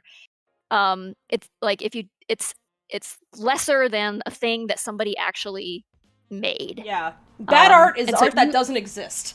It will be flawed. It will be something you may be judged for. It will be something you feel self-conscious about, but it exists. It's something you made and left behind, and that's art. And to kind of put a pin on a point on, like, what I was getting at, I didn't think anybody was paying attention because, like I said, it's like, it wasn't doing any numbers whatsoever. Like, the money I was making on Patreon was, like, at best it was about enough to get me, like, a sandwich or two. And I was like, I just can't afford to do more of this. But you know who was reading it? Was Tracy Butler. Hell yeah. Yeah, Tracy Butler was reading my comic. So yeah. I don't think it's the numbers. I think it's like who's actually reading your comic, like, and do they care about it? Because, like, individual people matter. They're not numbers, actually. They are people, and they matter. That's that sort of, like, natural or like organic networking thing I was kind of talking about a moment ago. Is like, you don't like, networking can be like going to a convention and handing out your card or whatever, but people get inundated with business cards and things and pamphlets or whatever and at conventions, and so it's hard to actually, you know, garner anyone's attention in that way. But, like, just being in the circle, being in, like, the, like, back in the day it was DeviantArt, you know, where Fable and I were both, like, you know, putting our art out there, and that's how I became aware of Fable's work initially, and then we, like, crossed paths at conventions and things a few times too, and had some conversations.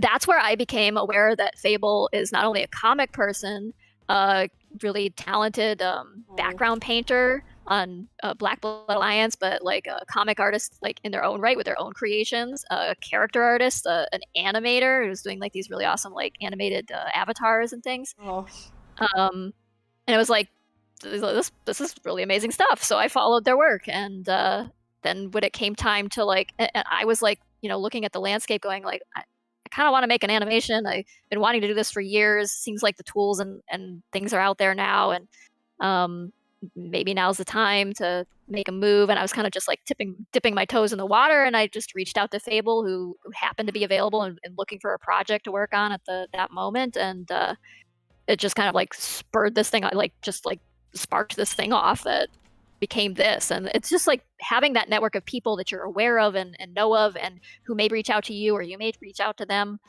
By putting your work out there, like that makes a big difference. So even if that piece of work isn't like your big mega success, it's still the thing, like a vehicle by which you achieve other things and reach a place where you can be in a like that spot of opportunity where you get to do that's other why things, it's important to do the thing you actually care about, because other people will notice, and if they care about that too, they they might just remember you.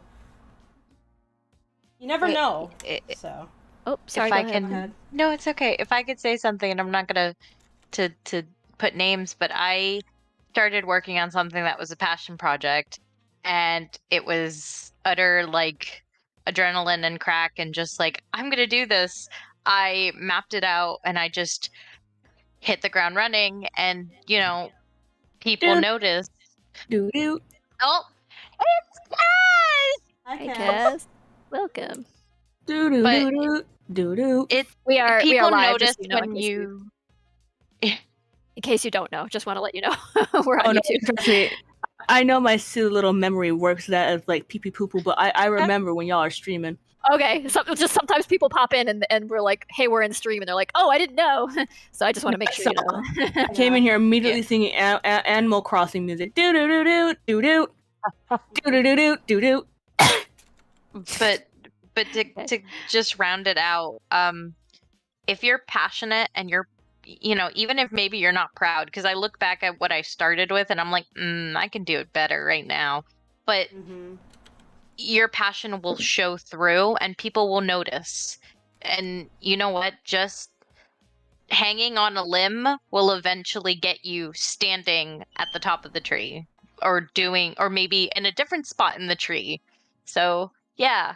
All right, I'm gonna get to some Cass. Or you can climb a tree and then fall off and break your leg, and I'll come over to wherever you are, whoever you are, and laugh at you because you didn't know how to climb a stinking tree, you loser. I think a lot of people also get this idea that they have to be a success at like 22 or their life is over. Oh yeah, like, don't, dude, you're a baby. Don't. The people who do that, they have resources you don't have access to. Don't believe it. Just keep going.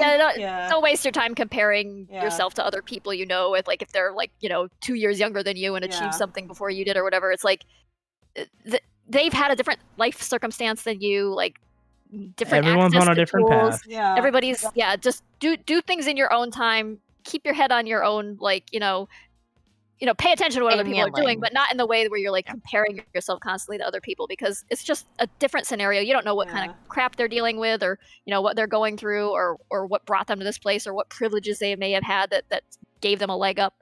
Don't worry about it. But also,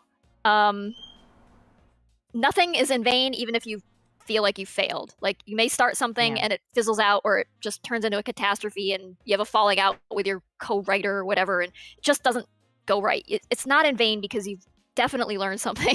Hey, let me give you an example of what I went through. Everyone remember my cat Winston? Probably not. That's okay if you don't, and you suck if you don't. Of course I remember Winston. Winston's even one of our background characters. Yeah. I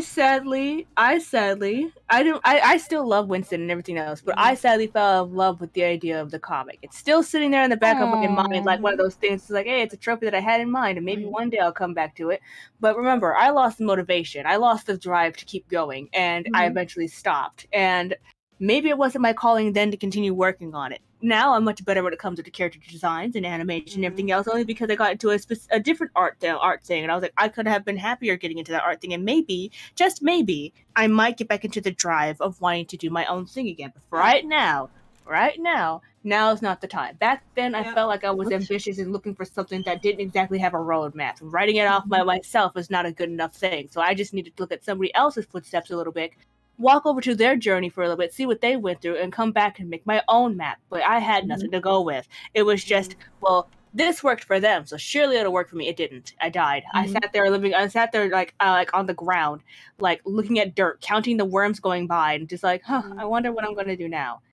And but I wish I knew what I knew then, what I knew now, because I know how animation works now. I know how to do it. Yeah, you are making like big strides with just being an animator, but you've also spent all that time like reworking your character designs and learning things in that realm, and you've honed your skills, you've gotten to know people who become friends, and like just people in the industry that you can, go to for advice or whatever. Yeah. I've gotten funnier. Speaking of how funnier I got, hey guys, look at my icon right now in the server. I have had to stop looking at your icon because it is affronting my ADD. What do you mean? Do you not like the way I dance? It's distracting. Look at the way I move. You're a spider. I'm a spider. Okay, I was like, that spider has skeleton energy. I like it. Okay. I'm dancing. Look at me go. Hi, Dave. It's been a minute. It has. How are you?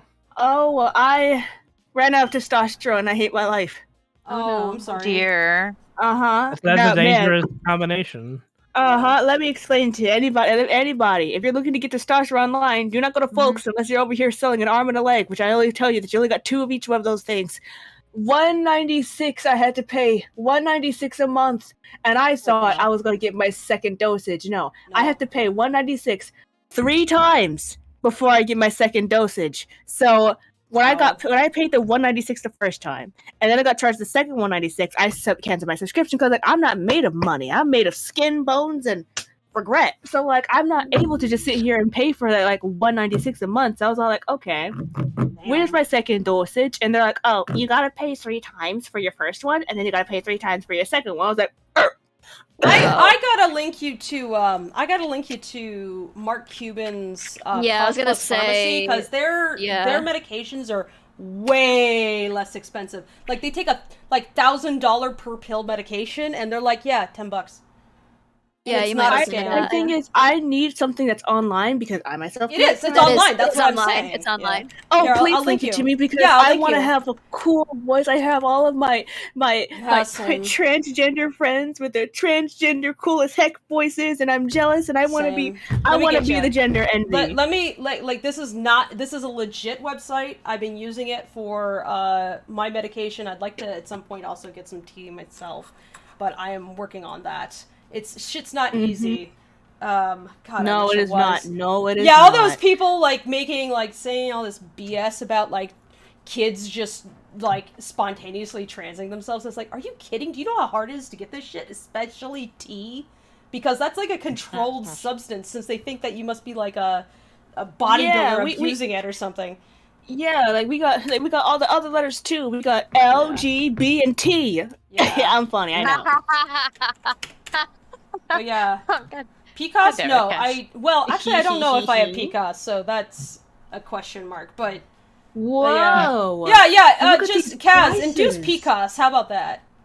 Yeah, it's so much less money.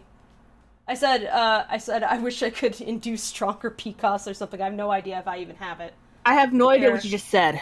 For anybody who, I'm just gonna link this. I'm not telling you to go get meds, but this is a online pharmacy that has worked out well for me. If you are paying an arm and a leg for medication, go check this out.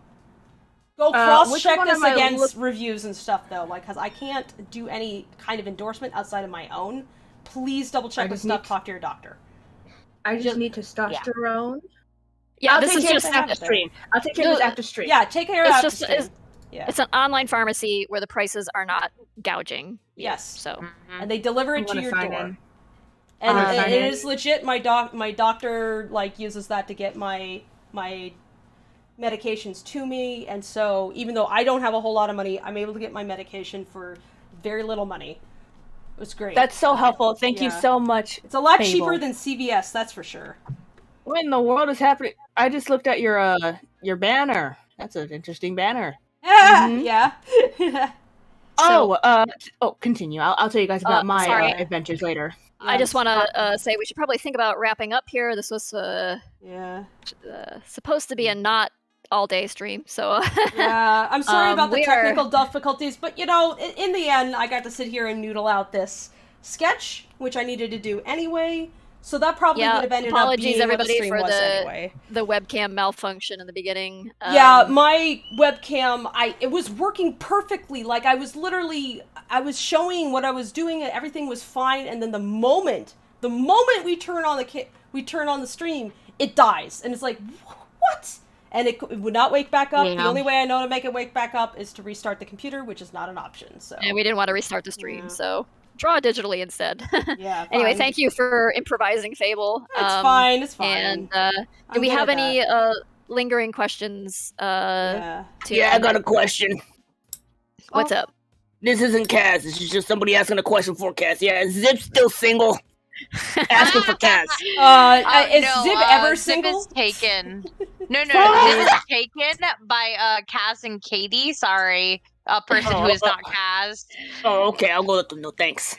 And then hold up. And just to give the idea that like he was talking to me, that I'm far away. Imagine like listen. Okay, I'm gonna walk over here and giggle. Miss Kaz. Okay, so I'm back. So I wanna posit this to Tracy. How you feel in this picture so far? Does feel like a drunk Mordecai to you? It definitely looks like a drunk Mordecai. Yeah. Oh yeah, I'm having a lot of fun. I like this picture actually. Might have like the tip of his tail kind of looping up down in that left corner, maybe a little bit. Yeah, that I was thinking about. It's like I want to for, put his tail in. It's for a little extra sass, I guess. Hey Tracy, I got another question. What's up? Did you see the new Puss in Boots yet? I did not. We talked about that during the stream. I would like to. Well, when you do, you need to draw Zib in the outfit. Oh, okay. Oh, no. Fair. No clothes except boots and hat, right? No clothes except boots and hat. A little belt. A little belt, yes. So you gotta have that belt hang a little bit low, I guess, and that sword hilt, right? Okay, yeah, no, I want this cheesecake, please. I'm also Tracy. Can you Zib, but only the boots and the hat and the sword. Give the people what they want, aka me. A behind the scenes piece of art. I don't know. You don't do it, I will. Okay. I'm threatening you. I know. I better do it because someone else will do it before I do it. You do it. I want to see you do it. I love it when you do a cheesecake piece because it's so cheeky. It's funny as hell. Cheesecake piece? I love doing pinups or cheesecake where it's just like you get to have a real sense of humor about it. There's it's so cheesecake fun. and there's beefcake. Yeah. Oh, okay. I didn't know what Zip is definitely not a beefcake, so no. He's got to be a cheesecake. He's definitely cheesy. He's dangerously cheesy even. He's a Dorito-y, nacho cheesy man. Chester Cheetah's distant relative. There are plenty of questions, but y'all were having such good conversations. I didn't know how to interject and keep us moving. I'm sorry. We're not going to get through them all. Maria says Rocky would definitely go naked. Yeah, there was that whole prohibition on clothes that he didn't realize had ended. I would go naked too if I had the opportunity. Y'all need to just get over it because, like, I'm tired of wearing clothes. Okay. Mood. RJ McKenzie says, "Who, in your opinion, who will be with Mitzi, Wick or Rocky?" I don't. Money. You think Rocky Money. has? You think Rocky has any chance at all on anything? Yeah, that's Rocky's so cute. You think he has Rocky's a chance a mixed-up kid. I don't know that he. Yeah, his motivations are romanticized, but possibly not quite as like. I think Rocky wouldn't even know what to do with himself if he was given the opportunity. He'd be no, like, if Mitzi was like, okay, we're a thing now. Rocky would just be like, it's just blank stare. He don't even know what to do. Oh my god! It's the fantasy he entertains. It's not the reality. Rocky's in love with the idea of being in love more because he's in love with the idea of being useful and a certifiable piece of this. If it makes sense, extremely dysfunctional, violent family that he's found. Interject with the idea that Rocky's not so much in love, but looking for, like you said, I feel like he's not so much in love. He just desperately wants Mitzi's validation. He wants validation. He wants to be loved more than what Rocky's experiencing is not the kind of thing that you would want to date. It would not be good for either party, but also, like, Mitzi has standards, actually, so she's not... I mean, she was with Zim, so... That's a standard, though! That's still a standard! Look, okay, it's a thing, alright? She went from Zim but also, to one could say... boss, so her standards are questionable at best, I would say. Her standards might be questionable, but here's what I'll say, is that I would say more that she's not dating over standards. She has taste, yes. but not standards. But Rocky is definitely not her taste. No. Rocky's a kid. No. Essentially, so yeah. It's like, would I be interested in dating a 22-year-old mess who has yet to figure out their shit? I'm 35. Fuck no. It doesn't matter how hot they are, even. I'd be like, yeah, it's good for you. I hope you find somebody. You know, I'll just appreciate your journey over here. But I'm not in getting involved. Are you kidding me? Like, that could mess up a kid. It's like, you figure yourself out. Yeah, I'm not going to date someone who could be my mother. Whoa, wait a second. It's not that old. No, I'm giving an example of that. I will not look for someone much older than I am, because we will both have different maturity levels and different goals and different things going on. Yeah, one person's probably getting at the age where they're going to slow down just a tad, and I'm still over here running a mile a minute. Yeah, like the range of what you can handle when you're like somebody in their 30s dating somebody in their 40s or 50s, sure, go for it. But, like, you know, it gets really, like, I'm gonna steer out of the ick conversation, but it's hard to have the same kind of depth in conversation with somebody if you're, like, that much older and they're, like, it's still, like, a young adult, because it just, your young adult years are just messy. And, like, having seen people who have dated young adults and they're just, like, solidly, like, 40 or whatever, it just is messy. And it's like, please don't put yourself in the middle of that. It just comes off as, like, you trying to relive some aspect of your young adulthood rather than earnestly looking for a relationship. Like, you know, don't wrap yourself in somebody else's mess. But you know what? As fiction, though, it's very entertaining. It's very entertaining to see people make horrible, horrible mistakes. It's less entertaining to experience it through friends or firsthand. So, yeah. But anyway, there is a question I think is a good question. Cyanide with Waffles. Hey, I got here. I don't know if you're still here. I'm sorry. And I don't know if you already talked about this, but after you release the trailer at the convention, how long will it take to be uploaded onto YouTube or the Lackadaisy site? It will go up on YouTube the next day. So we're looking at it probably appearing on YouTube on the 15th. I don't want to put too much of emphasis on that because things can happen.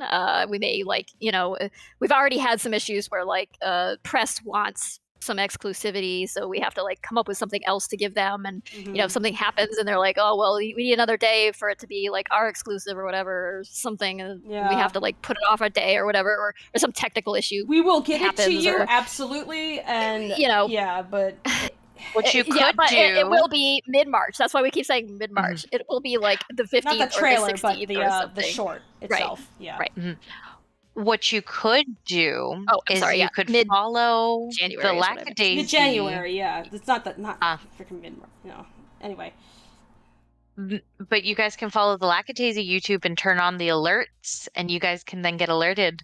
And turn on notifications. Yeah. But yes, please do. Yeah, we will be making noise about it on social media too, and posting there. So if you follow us on Twitter or Tumblr or the Little Daisy Cafe blog or the Lackadaisy website or Instagram or TikTok, we will be posting it there as well. So hopefully you won't miss it. But it'll go up here. YouTube notifications are like hit the bell, and I'm not just be like saying that for whatever, like seriously, when creators ask you to hit the bell, like unless that person is like uploading daily, you're not going to get spammed by us. But this is our main way of like getting you the information that we want to get to you in a timely fashion where you're not just searching for it. Either that or, you know, follow our social media, because we'll be trumpeting it all over the place, for sure. And we want you to know when it's coming out. It's vital for us, actually, that you see stuff on the day or within a few days of it coming out, because it helps these YouTube robots, like, understand, oh, people like Thing? Because they're very dumb. They're very dumb robots, and they do not understand nuance. So, yeah. So hit the bell, subscribe. We're not going to spam you with vlogs and stuff like we don't have the capacity to. I kind of wish we had that capacity. Yeah, we can't make animation that fast. No. So. No. But yeah, that way you get news, and then when something's coming out, you can say, okay, I want to watch this. You know, I can set an alert for this, so you can make a little plan for yourself. It's the same way that you make little plans for yourself when like some show you like is going to come out and it was announced everywhere. It's the same thing, you know. Yeah. Set a date.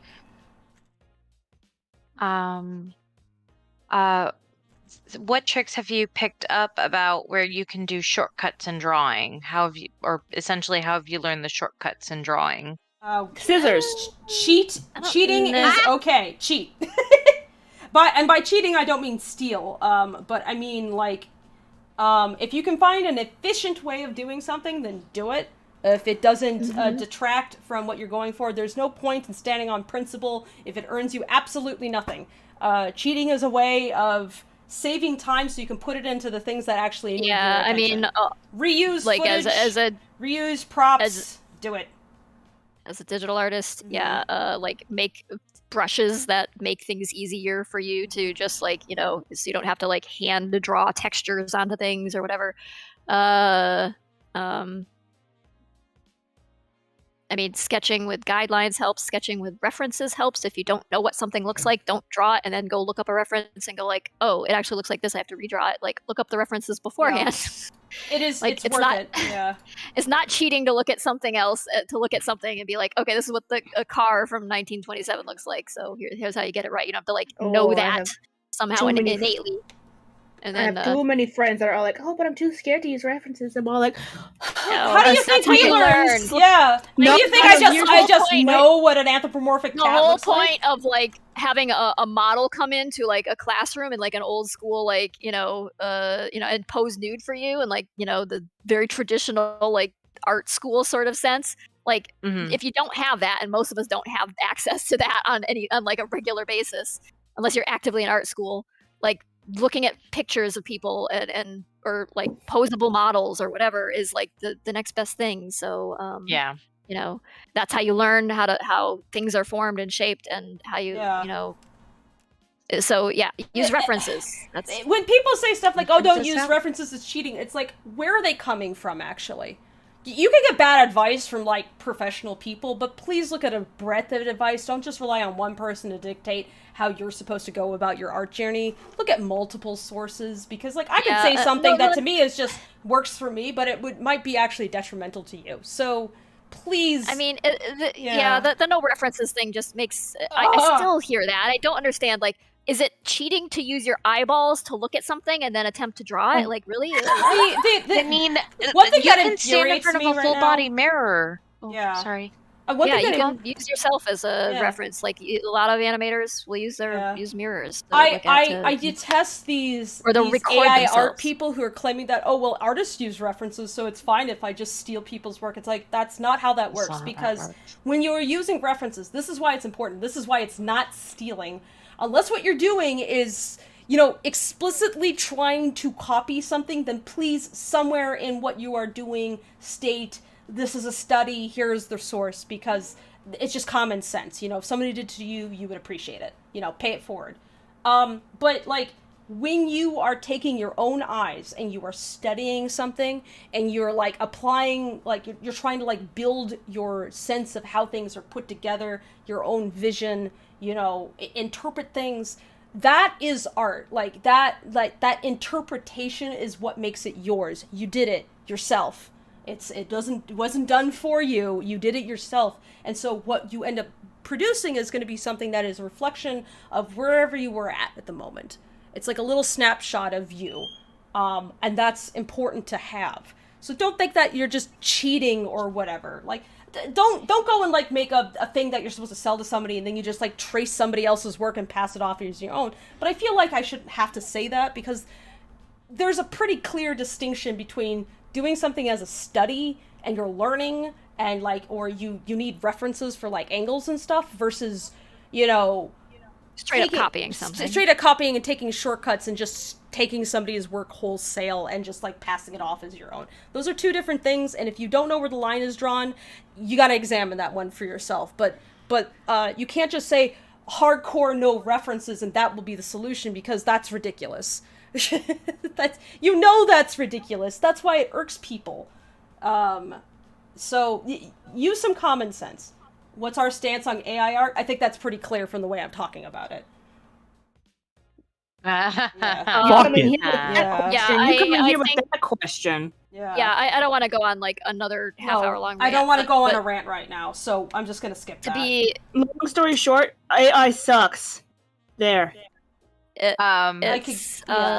will not go into it because I would rather talk about more topics that are more interesting to talk about. I'd rather talk about Lackadaisy right now. Yeah, we have talked about AI in other streams as well, and it is hard to talk about it without like launching into a diatribe or a monologue or whatever about it. Go look at my Twitter. I've talked about it plenty. So yeah, you have. Also, I'm sorry for being quiet, but I actually do have to kind of head out in a few minutes. That's fine. We gotta wrap up. Yeah, I think that's a good sign actually. So we can call this done. This picture is basically done. I have gotten to the point where I can be comfortable transferring this onto my some physical media. So yeah, thank you so much for joining us. I hope you had a good time. Thank you, Dave, for joining us. Please stop by anytime. It was really great to have another. This was a lot of fun. Yeah. You know, we got a laid back stream, just talking nerd shit. It's great. But yeah, thank you so much, everyone, for joining us. Sorry about the technical difficulties again, but I'm glad I was able to deliver you some sloppy, drunk Mordecai regardless. I had a good time. I hope you did too. Thank you for joining us, everybody. Thank you for the wonderful questions and the support coming in from the super chats, and just for your viewership in general. We really appreciate it, and love that you guys are enthusiastic about the trailer and the film coming out shortly. So yeah, thank you. You're in for a treat. It means a lot. Thank you. I appreciate it, Dave. Yeah. ELNG Soup asks one quick question. Let me just squeeze this in. Do you think Art University is important or necessary?